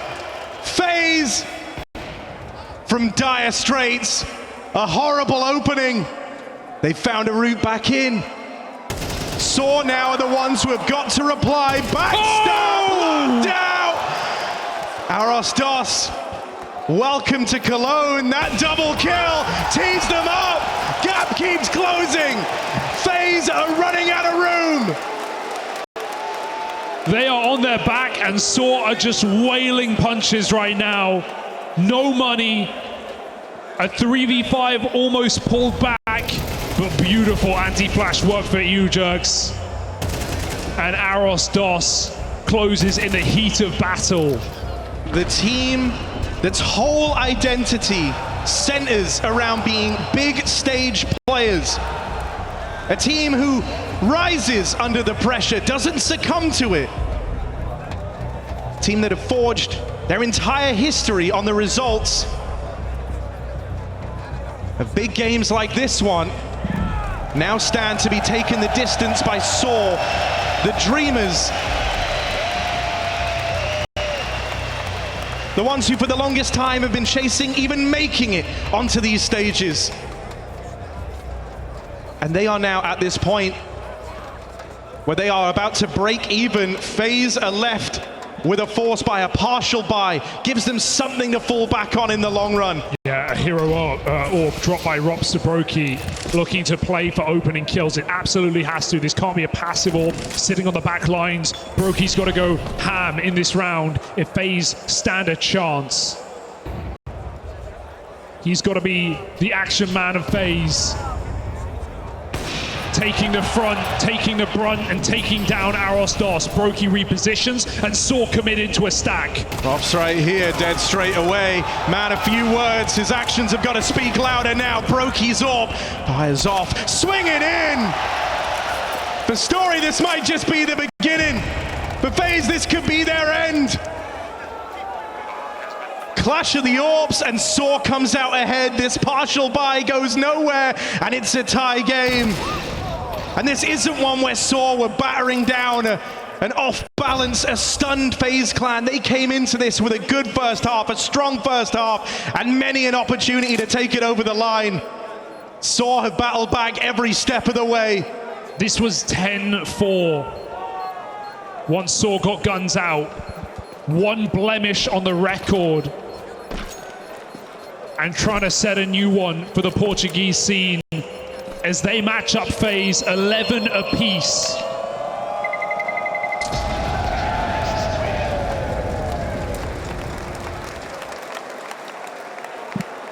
sAw believe every step of the way.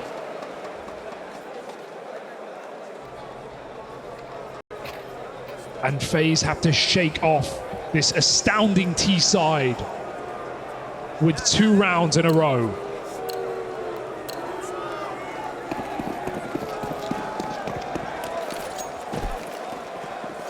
FaZe might be used to being favorites on stages, but they don't frequently play the underdogs as steep as this one. So catching FaZe off balance. This series continues on. Roman flashed off a main. This time there's no heroics. Ujerks might not be able to bail them out. Story arrives just in time. They concede that long control. They're stacked up heavy over towards B right now. If sAw wanted to change the nature of this round, suddenly try and divert, they've pulled so many FaZe players to the other side of the map. This is a stressful round. sAw don't know where FaZe are going. They might be aggressing on the back line. They have to reset, go back and check. FaZe will re-aggress, but it's elsewhere. Ujerks undisturbed in this round, awaiting in middle. The AWP joins him. But FaZe are right behind those double doors. On double digits, on the edge of a third map, but it might be stripped away at the final hour. There's been trades for every single one of these. No one taking that advantage yet, but Mutiris could be the one, could be the guy. Combs that across. Story's ready for the peek out in middle. FaZe are not in the right place. Carrigan is going to try and save this. He's got Rain in with him. Duo as old as time itself, some say, as Rain and Carrigan swing out mid. They've got Ujerks down in a box, but they're not able to find him. They instead battle forward. They look ahead, they look to the side take. That missed smoke, will it cost sAw dearly? Will that be FaZe's route right back in as the doors were destined to close? Mutiris can't hold on. Rain and Carrigan battle back for FaZe. Just Story, one man left to beat. And Story wasting the time, wasting the clock down, can't lock it in. FaZe, they rely on the old gods of Carrigan and Rain. Wait! Just about a close defuse, a clutch up for Carrigan, and a miss smoke that does cost them everything. Story had one shot, he had to hit it.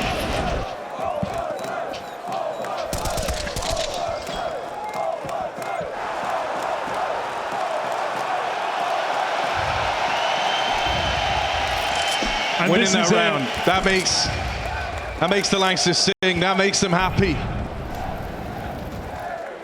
Those are the rounds that FaZe have been needing.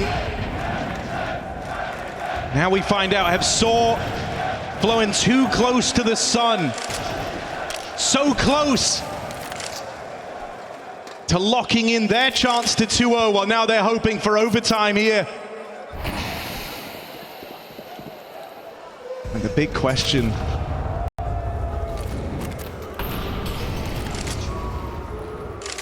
will now be asked of this sAw squad. They've demonstrated tremendous gumption. They've come in with tenacity. They've not looked scared. But now you get asked, do they have the resilience of a championship team? Do they have the ability to roll with the punches? 4-on-4. As sAw look to set their sights on the A play, they encounter something new. That Ropsort bears down upon them. Oh, careful. And Brokey, sure, misses the shot, but goes unpunished. Mutir is going to catch him. Carrigan's on with the backstab, trying once more to be that hero for FaZe Clan. The bomb stuck out. He's got to go back. Waits for Roman. Waits for Roman. Mutiris now strikes. 10 years playing together, this is what it does. They trust each other, but it's not enough. FaZe disturb sAw's slumber. This has gone from a dream to a nightmare. We need a third.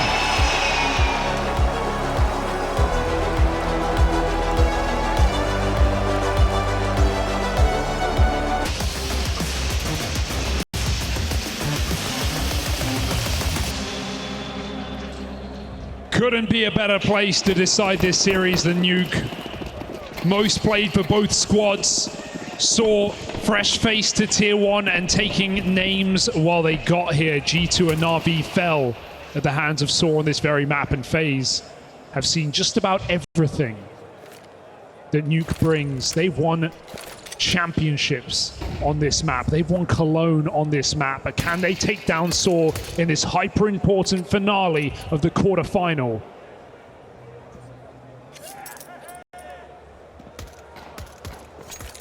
Ooh, they're going to try come in with a bit of misdirection in this pistol. Roman, that looks awkward. Pressure gets to him. Getting wrapped on, it's too much to bear, but for Ujerks and Story, they've still got an impression to leave. Oh no! Mutir is in with the backstab, and this pistol at a strong start for FaZe, but it's quickly crumbled, and now breaks down entirely. The idea was there. The idea was absolutely there for FaZe, showing the bomb outside, forcing sAw out of position, but pulling the wool over this team's eyes, easier said than done. A team kill in there as well. A messy beginning that FaZe will have to just shake off. But as we've seen, not averse to slow starts.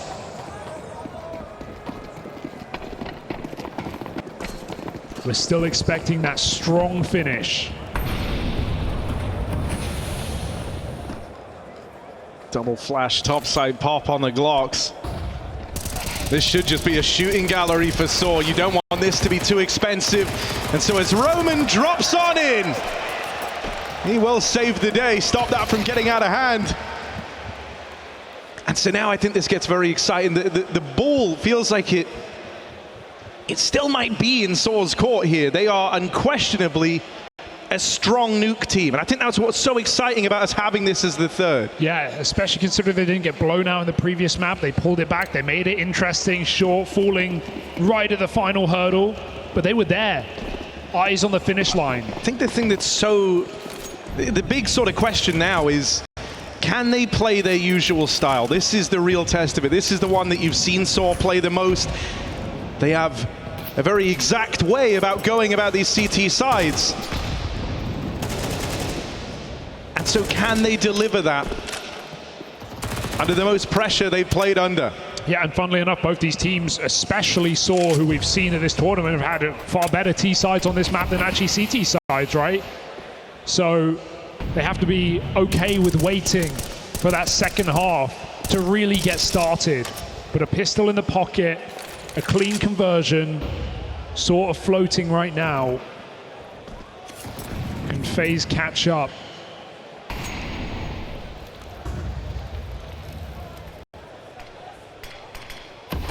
Great timing on the smoke as well. Heavy ramp, and it's pulled apart to reinforce that top site while FaZe make it down secret. They need the bomb to get there as well. sAw pre-rotate. They know this is a possibility as FaZe clear out the hallways below. That leaves a gaping hole at ramp. And that could very much be FaZe's route in. Now they know there's a player B. Yeah, that bomber to make it down lower somehow. Are they ready for Ujerks, who lies in wait here?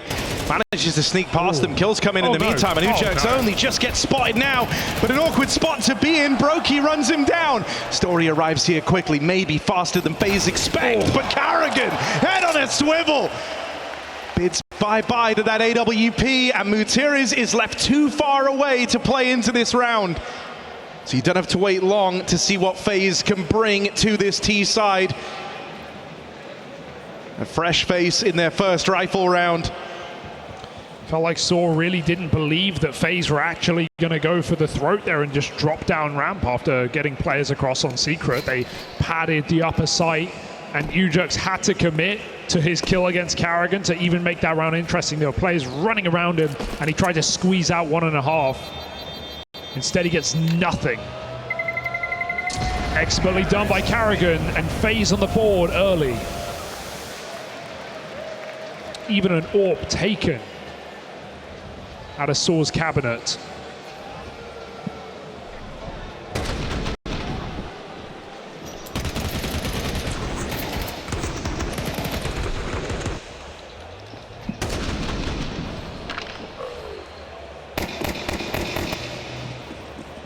I like the eco. A lot of the teams would have bought here, and sure, it won't be amazing next round, but it just means the return to rifles is quicker than the alternative. And sAw trust in their full buys. Gonna put Materia's top side. And this is a nice off angle. It might catch FaZe by surprise, but no one's giving him the time of day. Frozen actually goes for the check. Brutal peek. The man who closed out last map with a speedy 1v2 opens and removes that rifle well and truly in no man's land. Yeah, there's no getting that back. sAw are just down at the pistols here, and they see FaZe crossing, but there's nothing they can really look to do about that. They can't stop them. Frozen's even hanging around to try and fight players out in the yard. And even if you look to rotate, well, that's where you've got to worry about Rops. On this late lurk with Lower already taken, your options are very limited here. It might just be a mission to go and recover that gun for sAw. They really should. Roman's got 1,500, so every penny counts moving forward after taking a full eco near about here. And there's no one lower to stop this or grab a gun or even make it interesting. So FaZe landing on their feet for now. One little kill in at the end from sAw. He's nice. Every gun is worth grabbing here for sAw. But FaZe know that just as well. And want to remove any chance. Rain's not falling for it. And well handled for FaZe on the anti-eco. From that hard clear top garage to 4 staying alive. I'm assuming we share the sentiment that sAw have been surprisingly, they've taken it the stage surprisingly well here, but there's no pressure quite like that third map. Yeah. Right? At the start of the series, everything's open, everything's intangible, anything could happen at that moment in time. But as you get to the third, you approach just the realm of absolutes. What happens, happens. And what is done can't get turned around anymore. So for sAw, you're hoping that that doesn't get in the heads of your Ujerks, your Arostos, your Stories AWP. Yeah. It's not even just down to you either, because you don't have FaZe feeling vulnerable, feeling like no one's warm, like they weren't on Inferno. FaZe have the tape. They know they're a 1-1. They know they're on this revenge arc, which they've done so many times. So it's a different game for both teams. sAw feeling the pressure and FaZe feeling focused back in the game.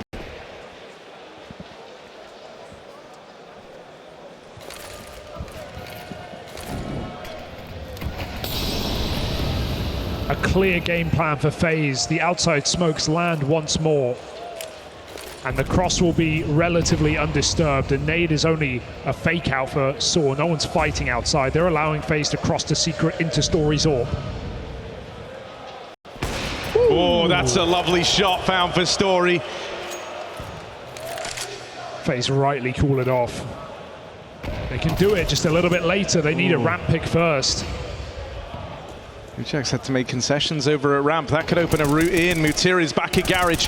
Oh, they're not able to get to him in time. Brokey only dawns on him just a little too late. So Mutiri's continues the success for sAw. FaZe are down to 2. Rops dinked the first time he shows his head out through the door. And this round's going nowhere quickly with the bomb down out in the yard. FaZe, they concede. They give this one over. And so that AWP combined with Mutiri's out in the garage is enough for sAw to keep that lead. Awkward lack of checking back garage for FaZe, but Mutiri's tucks in and plays timings really well there. And when FaZe saw the broken smoke in the yard, they never saw a player behind it. They didn't know what to expect. So bomb that loose, leaves no chances for FaZe with 20 seconds on the clock.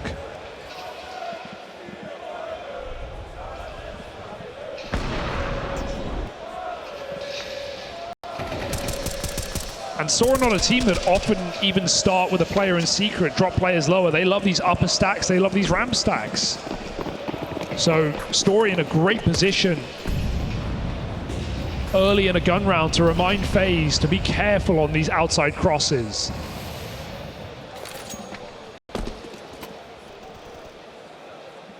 FaZe again throw them out, but it's only one.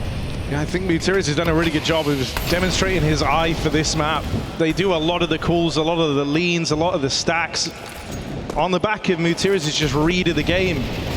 You're not going to see them look to gather info in this round. Instead, they just play no one down at lower. Love that. They have one man in at ramp, and Ujerks drops down as soon as he takes contact. So there's that first bit of info now, and they start trying to adjust to it. Second player sent down towards lower in Roman. But FaZe are content with the control they've gained here. They're parking ROPS. They don't even have to commit to B. And meanwhile, sAw is scrambling. They're desperate, putting pressure on that lower site. Karrigan walks through a smoke a little bit too soon. FaZe go to the backup plan, plan B. Yeah, he was talking a lot as he died. It looked like Karrigan there kind of caught up in microing the round and directing the rest of the team. Ends up walking blindly to his death. So with the goal of getting this info to try and play in through ramp. So now they move down. Ujerks and Roman have been here since the round started. Now they hear that util. It's no secret anymore where FaZe are trying to end up. Ujerks last time in this position was awkward for him. This time, never even given the chance to go. It's Rain. Bears down upon the rotates. sAw sent packing. And that's that FaZe BS welcoming into map 3. What a sequence from Rain. Wayne. Yeah. He's going hunting as well, knowing this AWP has to save.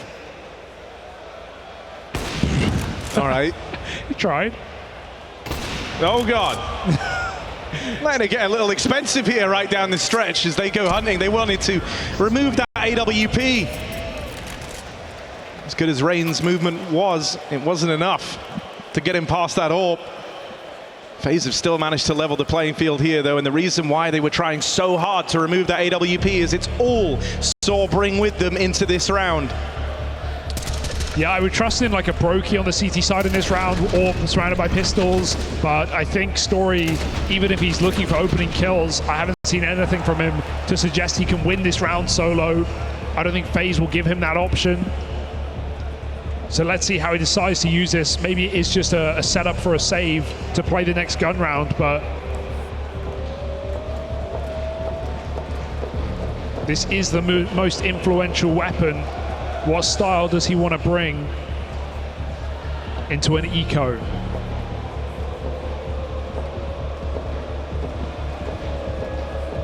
FaZe have absolutely woken up though. That much is clear.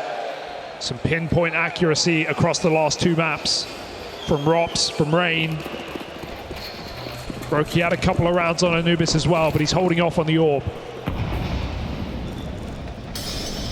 Story trying to get involved, but avoided entirely. It certainly is an aggro move to try and open like this with the AWP, and Story will hit his mark. ROPS dead back in the lobby.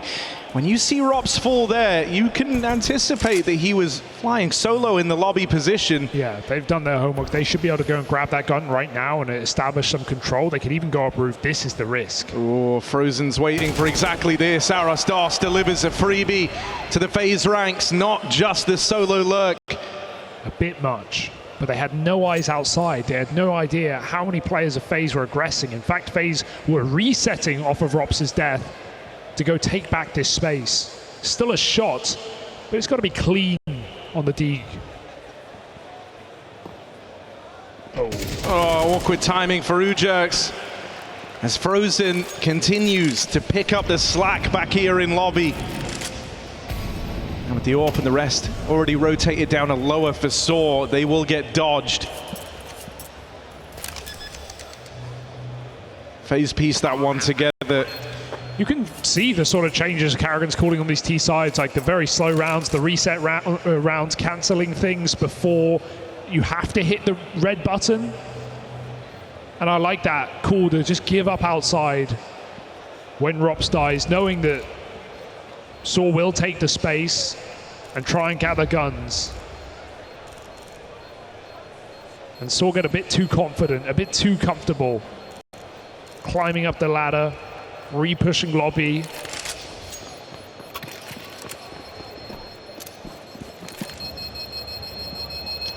Yeah, you know, I think the slower T-sides end up being a direct result of that change, right? The fact that Carrigan has assumed a far more direct control over this team.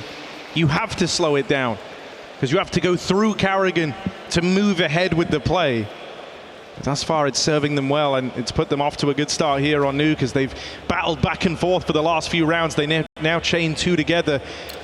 They've got sAw in a very vulnerable spot where every round they're losing is hitting like a 2-for-1. And so sAw, they need to break the mold on this. They've got to break through sooner rather than later, or else this first half can fly by. It looked like Robs wanted to go for a play there, swing the door, but the molly hits it and opens inwards. That cancels everything for FaZe. He's still in front of the door. But that smoke not blooming to his advantage. Dominated off instead. So the lobby default is loud for FaZe. And they can commit to late smokes if they want. In that time, Materials has taken space.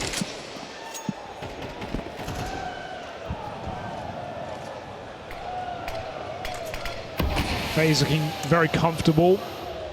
Burning sAw's util. This is a deep hell smoke, if I'm right, for lockers. So trying to remove outside info.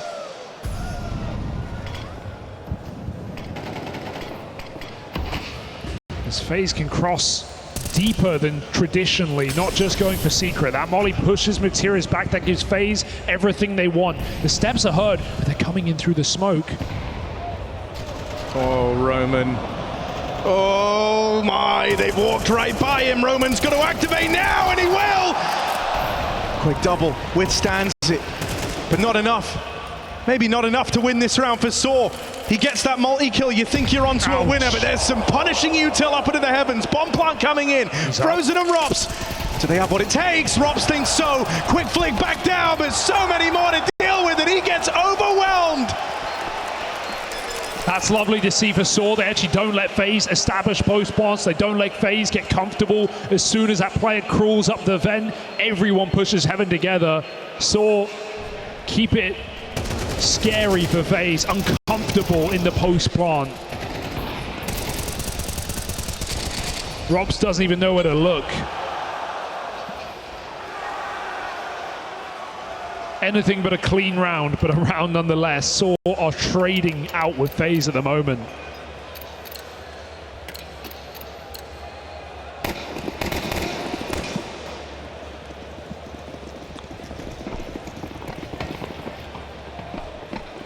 Broky's not bought any util, expect to play. This is what Robs was doing the other round. He'll just go storming out the door to no avail. Considering that play's been 2 rounds in the making now, that is really not the result that FaZe Clan wanted. But the troops trust in Carrigan, believing in the call. It's what he wanted to make, and I think off the back of it, FaZe were ready to hit ramp. But really it required an entry, and now everything again is mid-rounding for Carrigan.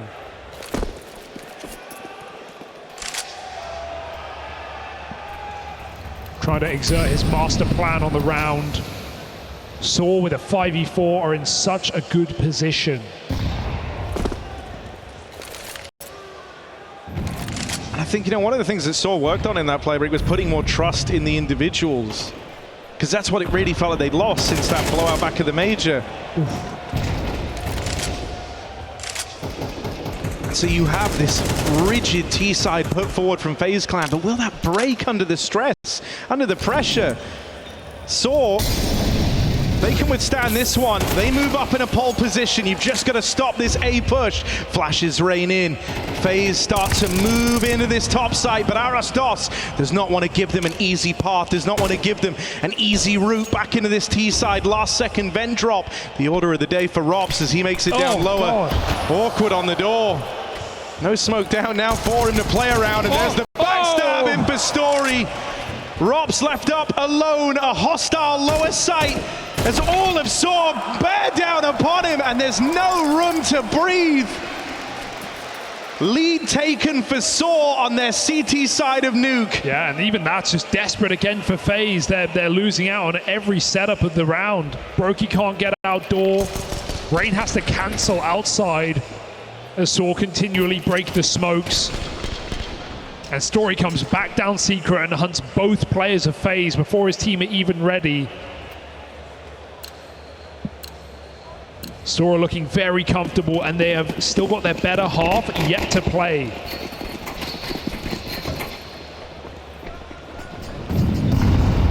So many squads have found themselves underestimating what sAw are capable of on this map. Oh. Could FaZe be another name added to that list? Carrigan doesn't seem to think so. He thinks he's got what it takes. 2 quick kills from the captain of FaZe Clan. And that's the script flipped on this round as just Story and Ujerks remain. That AWP locked out.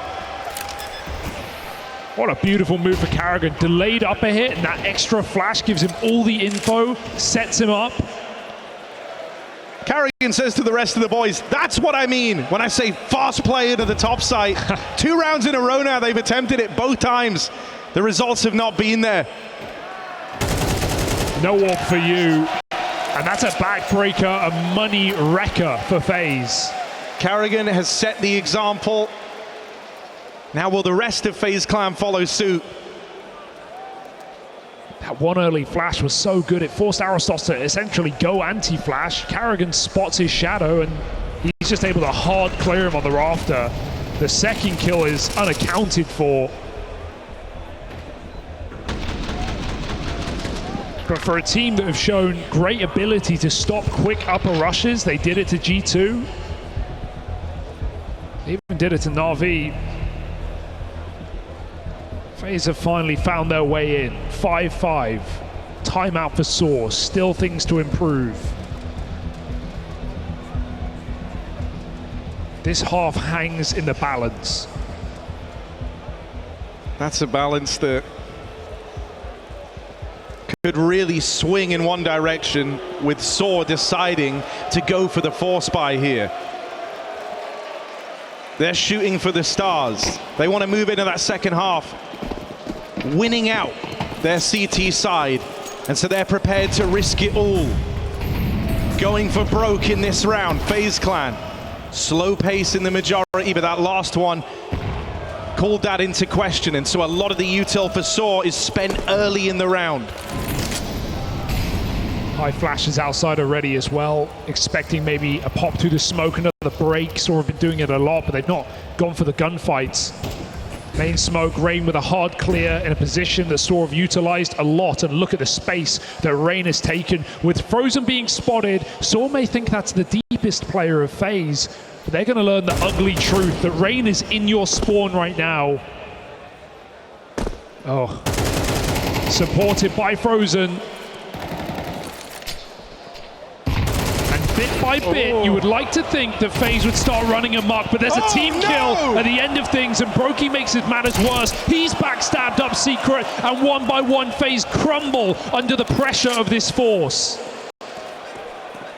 This was FaZe's best chance to win out on the T side.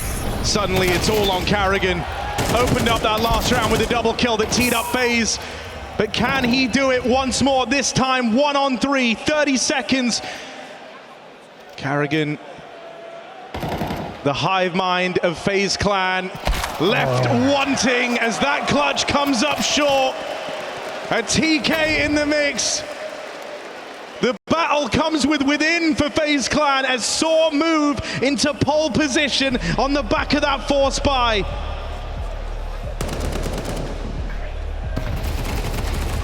I can't believe Ujerks essentially gets away with a double kill here.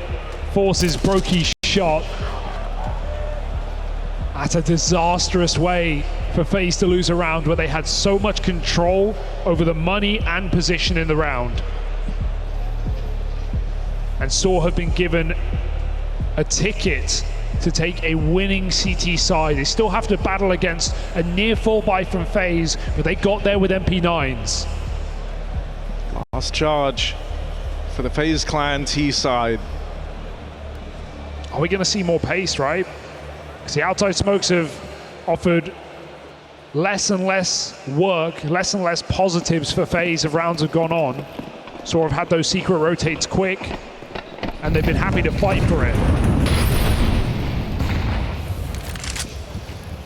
Much more up-tempo out in the yard this time. Call for that pace change. Will this come through? But the smokes have missed. Yeah. They're going to have to drop that second one on the fly. Rops is deep in at ramp. Might get rewarded the opener, but Ujerks able to deal with him. That is a gnarly flick to hit, and you've dealt with the lurker. Don't have to worry about the back line no more. It's a close spam. This is a wild reposition. Leaves him out in the open for back turn. Thinks a flash is coming. Ends up getting embarrassed. Roman plays to contain. Ujerks already drops on down. They last saw this guy in at ramp. And now it's just Brokey. They are chasing him. They want this over and done with. And at the end of that first half, all roads lead back to Roman as he's topping the charts to win out the CT side for sAw.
Of fate, sAw have answered the call of the Lanxes. They win out their CT half as FaZe stare down a terrifying scoreline, having to embark on a comeback here to open up their second half. And what will be the final half for one of these teams. The final half of this quarterfinal, and this game has delivered in spades. So let's start off this pistol. Cologne, let me hear you!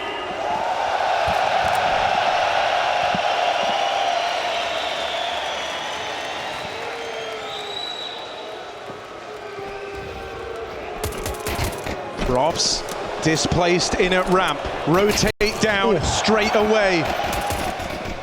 Pressure is on for the Ropsicle, and he gets overwhelmed. Frozen now takes his place in at the double doors. Strong position for FaZe to hold as sAw try to turn around and get away. They go right into Carrigan. The Lumen Death from the Dane at ramp, and there's Brokey to lend that helping hand. These pistols have been robust for FaZe across the series. They have had, by far and large, the majority. And yet still, only just nipping at the heels of sAw. But let's see if they can fly forward now with a full eco. This should be a tied game before the guns come through. And I'm more so excited to see what sAw's T-side has in store. It was rambunctious against Na'Vi, explosive against G2. Outcooling and outpositioning some of the best players in the game. But is third time really the charm?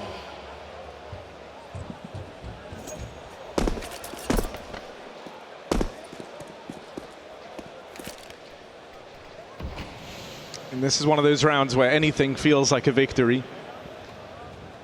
Even one kill will set you up quite nicely. But they're hoping for a bomb plant. FaZe want to do everything in their power to stop sAw from achieving that goal. And so into Robs they go at ramp. And he will not let them through. Robs puts up the defense. Now he goes on the offense, chasing down the last man of Mutiris. It's been a near disrespectful game for Robs across the series, right? We've talked about him having a better look, even when FaZe haven't necessarily been there. He's been at the forefront. He's been getting opening kills. Definitely a different look from a player who's had a troubling year, who's even questioned why the community have such high expectations. Well, games like these are why. You will be required on the ramp side if FaZe are to take this map. And they won't have to wait long to test him. Oh, awkward timing on the turnaround, but Robs only on that SMG still. Good for the openers. Tees FaZe up for a round right here, and sure, they give up the ramp room. They'll hand that one over, but they take all the extremities here to FaZe Clan. You don't have the lobby. You can't cross CT. That only leaves you with one option if you're sAw. Down into the belly of the beast.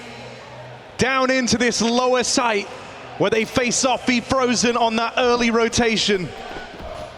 If they can get past Frozen, top performer right now for FaZe alongside Robs, anything's possible. But with him winning that first fight, the box starts to shrink for sAw. They are trapped in this site. Backs against the wall. They have to scrap for the win here. Captain Mutiris, can he do it? 2 kills connect, but they know where he is now. It's not a guessing game, it's an aimer's game. Mutiris, 31 years old, looks to leave his impression in the lag, says one more! Oh! Mind melting from Mutiris, and he just stands up. Even FaZe fans got a cheer for that. What a spectacle. Almost 15 years playing professionally for that guy there, and what a time for his best highlight yet. Mutiris, is that the spark that reignites sAw? It's gotta be. FaZe feeling flustered, feeling like they've thrown an opportunity away, and sAw go through the throats. Straight into the top site, knockout blow after that clutch. That is a game changer.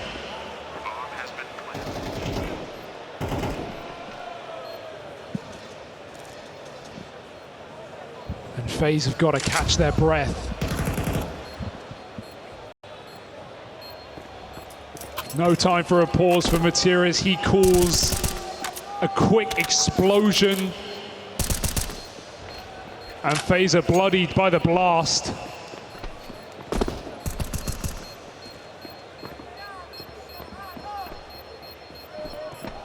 sAw end up winning this now.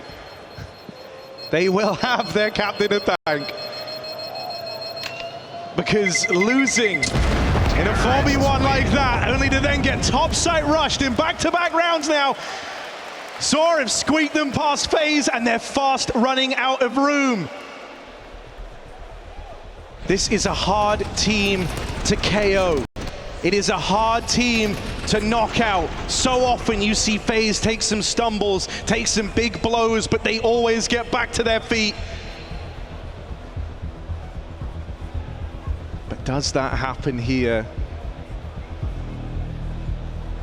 The biggest stage sAw have ever played on, the best chance they might ever have at making a run like this happen. 2 rounds to their advantage. FaZe money down in the dumps. FaZe feeling robbed of rounds that they worked hard to earn. Will there be a turning point? Or will sAw ride on the wings of this momentum brought out from their captain in the second half? That's what we're about to find out. Hero Gun saved forward at the end of that last round, and sAw looking like they want to try another fast-paced pay into this top site. Carrigan face-to-face with Roman, sneaks on past him. In with the backstab now, but they're aware, they deal with it. Ramp room take. Frozen and get past, not the one you're used to seeing here, but it's just the one and done. I can't believe they catch Carrigan, but can they stop Brokey? He is so quick on that rotation. Already down in the depths of B, and Roman holds for aggression. Any information play FaZe attempt could leave them another man down, and this bomb is coming back. Roman just gets sidelined by Rain, and he goes on to find a dink. This is a clutch that won't come through for Materis. FaZe respond with an unlikely win, and sAw get the wind punched out of them.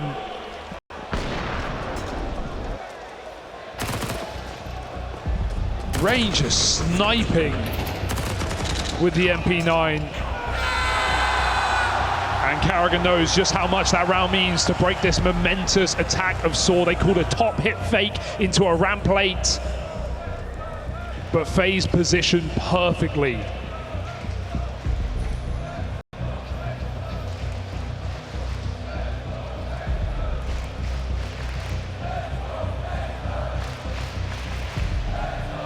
Berry may have been around the block, but this is also probably the most stressful series he's been a part of. I mean, even with how liberally sAw have started using these pauses, they liked the gap, they liked the distance between them and FaZe Clan, but that's going to close up quickly.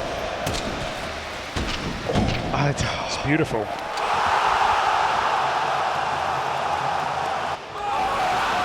He's shot. Here we go. It's a beautiful sight indeed, but you don't just want to be left with a memory of a highlight reel from your quarterfinal. You want to feel like that highlight sent you into the great beyond, into those semis, and maybe further. sAw put everything on the line. They've done this a bunch throughout this game. They're not playing respectful. They're down to take some risks. And they've done that here. Limited util, high on firepower. Going to be looking at the individuals to make up that gap.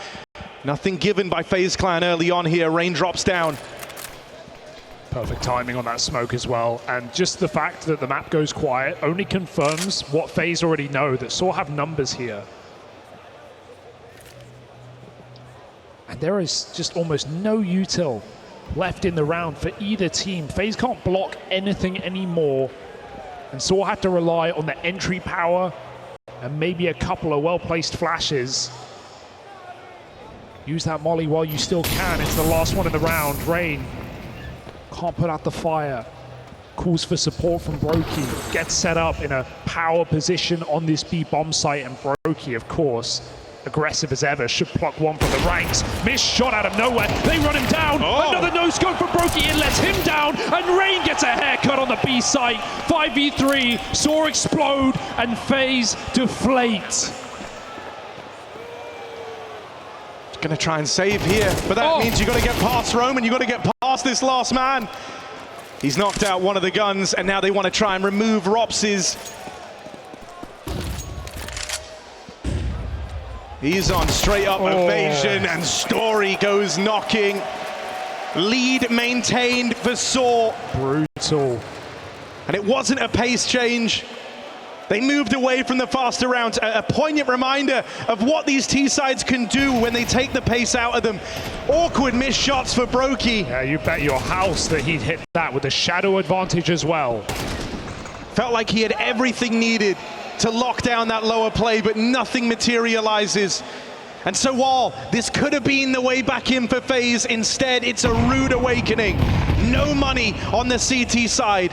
One gun brought forward on Rain, and he makes his move, he makes his play, he removes Mutiris from the round. Right now, sAw, not a clear picture of what this buy is looking like, and so they might have to play slow here. They might have to respect these pistols just a little bit. You don't want to feel like you give FaZe Clan a way back in. Yeah, Rain's just spamming smokes, don't let him do this. sAw need to reset, chill out, because Rain has done hundreds of damage to begin this round, and Karrigan's in the back. He'd embarked on this a long time ago, but that's an awkward timing found there. He at least doesn't go down. They're going to be constantly looking over their shoulder as they try to get out into this top site. Rain, he has been the problem. A chance of Rain on sAw's parade as he sits back at the main side with 2 kills to his name already. If he can find a third here, the round's wide open. Guns have now been retrieved. Rain's teed them up. Damage done, sure. Bomb plant in at lower. Oh my God. Ujerk's just trying to delay these rotates, buy those lower players as much time as he can, but only a few seconds. FaZe grab the guns, but getting down the vent, they can't do it. They don't have a kit. Karrigan would have to nail the landing and strike instantly here, and he can't get past Arostas. Such a hard fight, but one you feel he had to give a go. Had to attempt a round for FaZe, but again, despite Rain's best efforts, this round falls by the wayside. sAw pick up more and more momentum on the T half. Terrorists win. Is this really happening? Is this dream materializing in front of our eyes?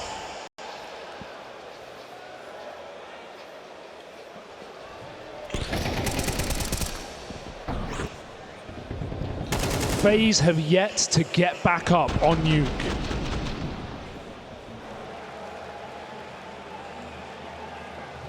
And if you're sAw now, you know the chance that's laid out ahead of you.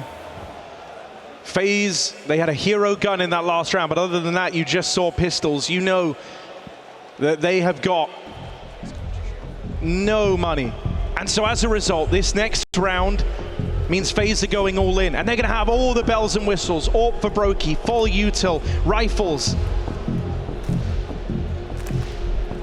But if you beat that, you land with 4 chances to close out this game, and it begins versus an eco. There will never be a time like this for sAw again.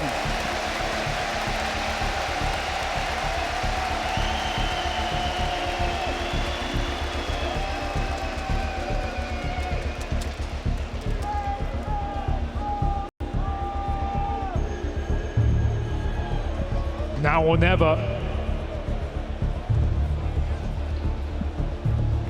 On their best map. Saved for last.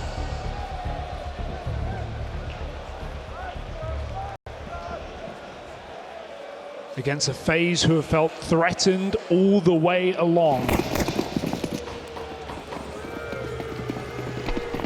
A roster that never gives up. Do they have what it takes? Onslaught a util to open up this round. sAw anticipate a change on the back of that pause, and so look what they do with Roman. Fast drop down to lower. He's going to be facing off against Rops. Can't quite get the better of him. Great timing. And that stifles outside as well, because now they feel like they can't cross the secret for free. They're expecting more fights. Robson's actually retreating. He's going back round, up ramp. It's the one ray of light shining through in this round for FaZe Clan, and it's Robs delivering them a 5v4. They make the right call, but FaZe can afford to just group on a ramp retake together. The danger is dropping vent here. No one should be doing that in this round. FaZe have had the info pulled away. They're flying blind, but they're flying high, a 5v4, soaring above sAw. If a step is made, it gives up the aim of the game. Until that point, FaZe have to earn this knowledge, and they're doing so right now. Ramp clear as Robs comes down. He can't commit inward. They're already coming out the door. Robs needs to be clinical, pristine even. 2 kills in the round, and his team set up to clutch. Karrigan dead on that first point of rotation, but hold on! sAw might have not had the manpower, but they've got the firepower. Arostos hurt in the vent, but a missed shot! Arostos! He's going for the win! Frozen backs up! He says, we can't go for it! I can't win this! And so sAw, their golden opportunity, their dream run, is 1 round from reality. And even then, the save is not guaranteed! Arostos is ruthless! 2 unbelievable rounds where Robs 5v3s and sAw still find a way. It was the Materis clutch. Now everyone pulls their weight on that lower side. And it is slipping through FaZe's fingers, fumbled at the finale of map 3. 3 events, may now be 4, that FaZe haven't made it past the quarterfinals, and sAw want to end it with a bang. Straight out into the vent, through the top side. They play with speed, they play with momentum, bravado, confidence. It's all flowing for sAw. Let's hope they don't get ahead of themselves here. These MP9 rounds versus FaZe Clan are a tricky beast. It's a 3v5 again. sAw, it's no free route into the semi-finals. They have to earn it. They have to stake their claim to the Langsers right now. Oh, and a story rotates away. That one's picked up for free. Ujerks, Arostos, the young guns, the ones who did it all back in the group. Arostos, will this be his defining moment? Edge of the smoke, he calls their bluff, and Karrigan replies. Get out of B. There's still fight left in FaZe. Did they get ahead of themselves? The question posed, and the answer's so close. I admire the bravado of sAw. They will make it entertaining no matter what happens. But FaZe, a sigh of relief on a force buy, succeeding to keep them in this series, in this tournament.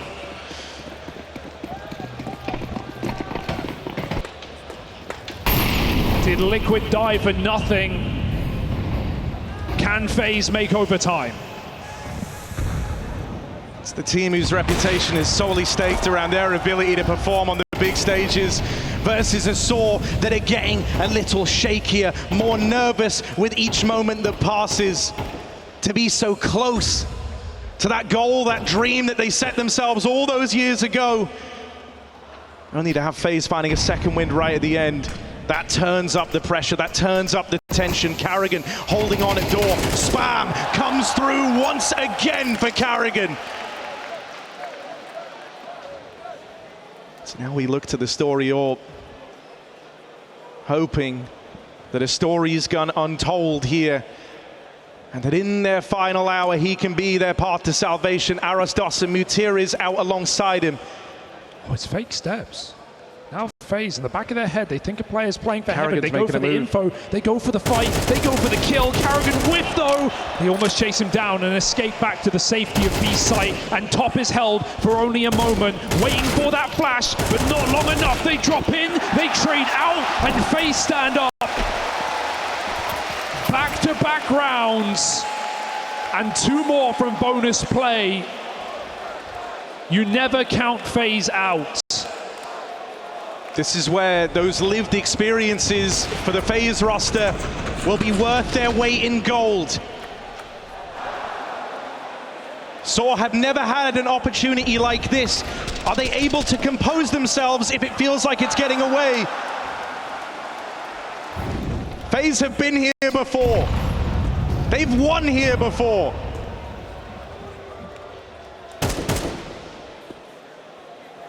Hero AK surrounded by nothing. sAw with the weight of the round on his shoulders. Trying to do it all alone. He can fight Rain. Rain's looking for those engagements. He's got support from the heaven side. There's the jump swing. sAw converts a spray, but his teammates are falling all around him. He needs more kills. He needs them quick. They're falling out of control. FaZe find a way. Bleeding stemmed by Frozen. But this one's heating up. We've either got overtime or sAw achieving semi-finals.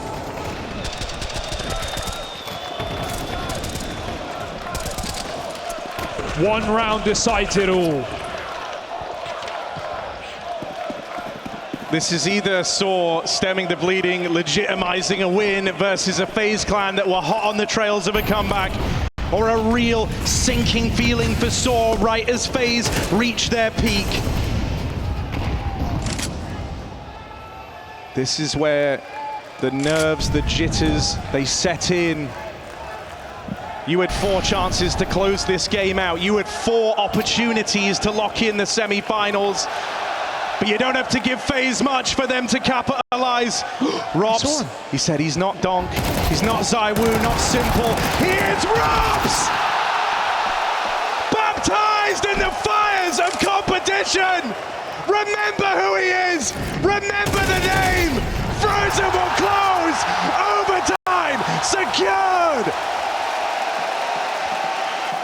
Are you not entertained? FaZe always give us a show. And sAw just wish this was over. It could have been. What a series from Robs.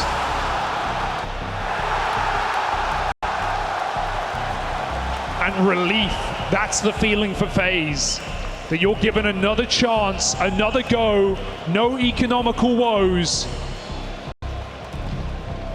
And sAw just have to sit in knowing they had a shot. I mean, the fact that OT is only just beginning, they call an attack timeout, you can only imagine what's been said to open up overtime. You now have to try and get back on track. We said that 4 chances to close it out. That might be the best chance they ever get in a spot like this. Well, FaZe have awoken now. It's a very different game. Brokey often hits a new level when we get overtime. He feels the freedom to make a play. He's got the money, he's got the momentum, and he's got the will. Has he got the way? Pushed out by Util. The spam sent him packing. But he tried. Rain, a master of the spam. But they boost over. He dodges death. And sAw make their way down as a stack. Oh my goodness. Blind leading the blind. What does this B site entail? Frozen on the jump check, gonna get the info. Calls for that rotation. Robs and Frozen. It's a terrifying duo to run into down here at lower. Swing wide from Frozen, that gets punished, but still they've got Robs left to worry about. Oh. He's been spotted, he's been seen, they know about him, and Ujax gonna knock out the point man.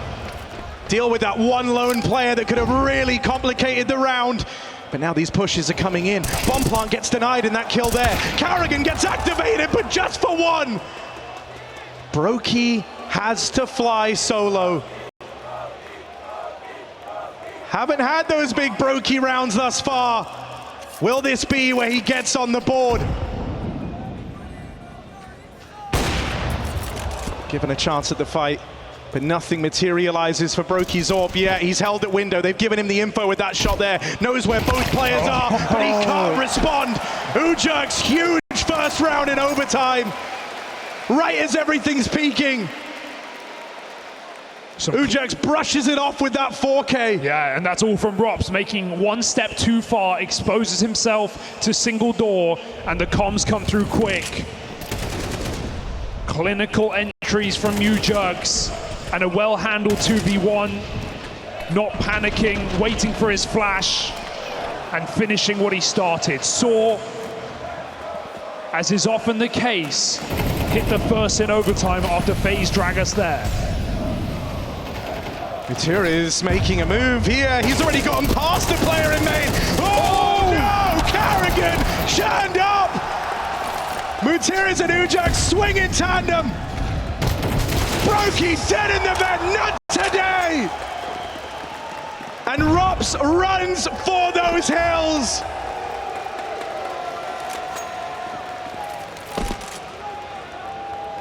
For sAw, this feels monumental, to lose 4 straight, to not be able to get it over the line, but now fighting into pole position here to open up OT. The hands they've been dealt and the way they've recovered, right when you're ready for FaZe to give us another late activation. Because that's what you expect from FaZe. That's what we've come to expect. There's history there. For sAw, there isn't. They've never shown they can do this before. They've never really had to. Last time we saw them in high pressure at the major, They crumbled. They crumbled. 3 BO3s in a row, eliminated. Never made their way to the stage. FaZe have been grand finalists ever since the dawn of this game. But recently, things have changed. And you could argue that both these teams were left with some serious scars post that major. Just of different stakes. Timeout from FaZe. They use their one now. sAw might have opened with reassuring words, and it certainly worked out. But what have FaZe now brought to the table to shoot for 1 round on their CT side of Nuke?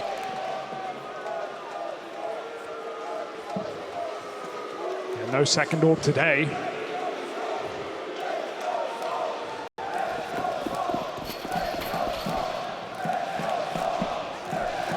They've won the crowd.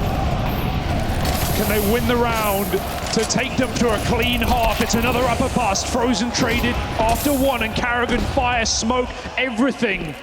He disappears inside of it. 2v4 now, and they just go for the throw again. Story jumping in, jumping out. He gets a chance to escape. A second lease on life, perhaps. FaZe, that nade, if it landed in hard, that would have been an open season for Carrigan. Instead, they await the flank, but they can't flick in time, and FaZe get their 1 round, which we know is enough.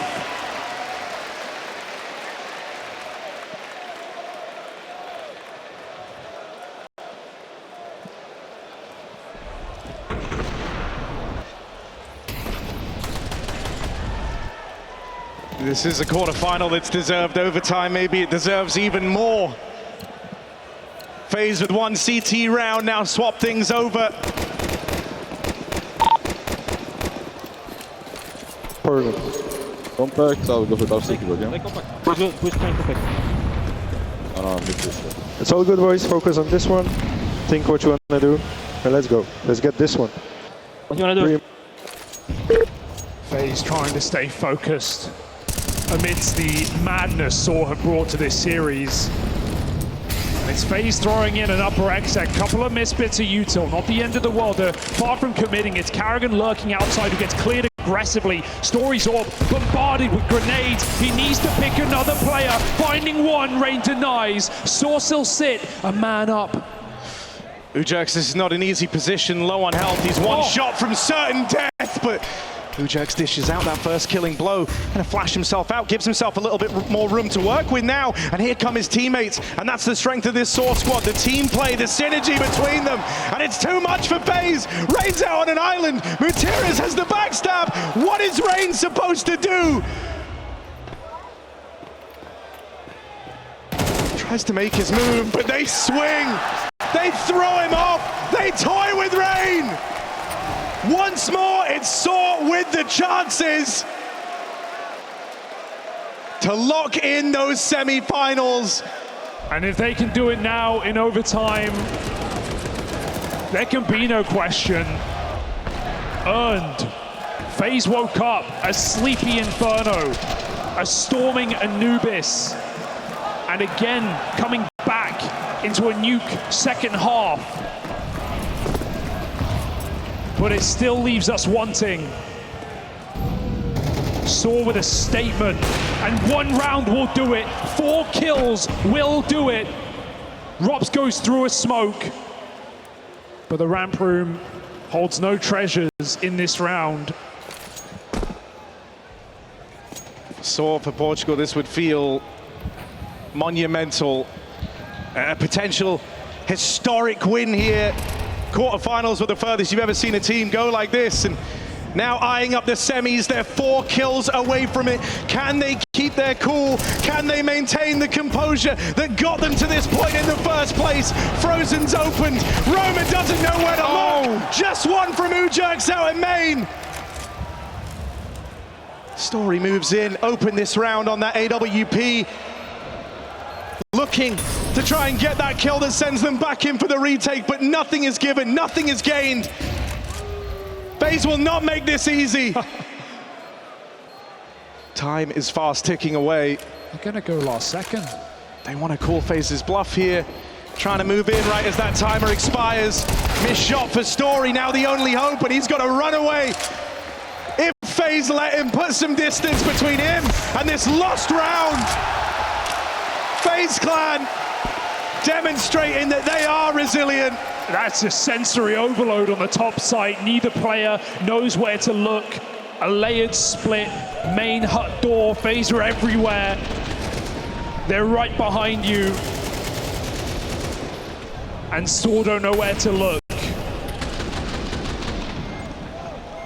A head-in-hand calamity on that top site, and once again, FaZe fighting for more. We've been here before, right? sAw have had chances, they've had opportunities. The biggest nightmare is to know you were close, not once, not twice, not 3 or 4 times, but 6 times over, and you still couldn't close the game out.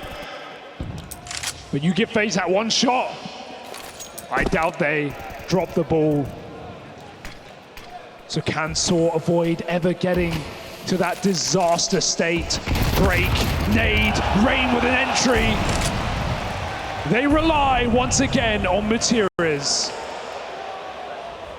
He kickstarted this whole dream with that insane clutch up round down at lower. They're asking even more of the captain here. They're asking even more from Materas.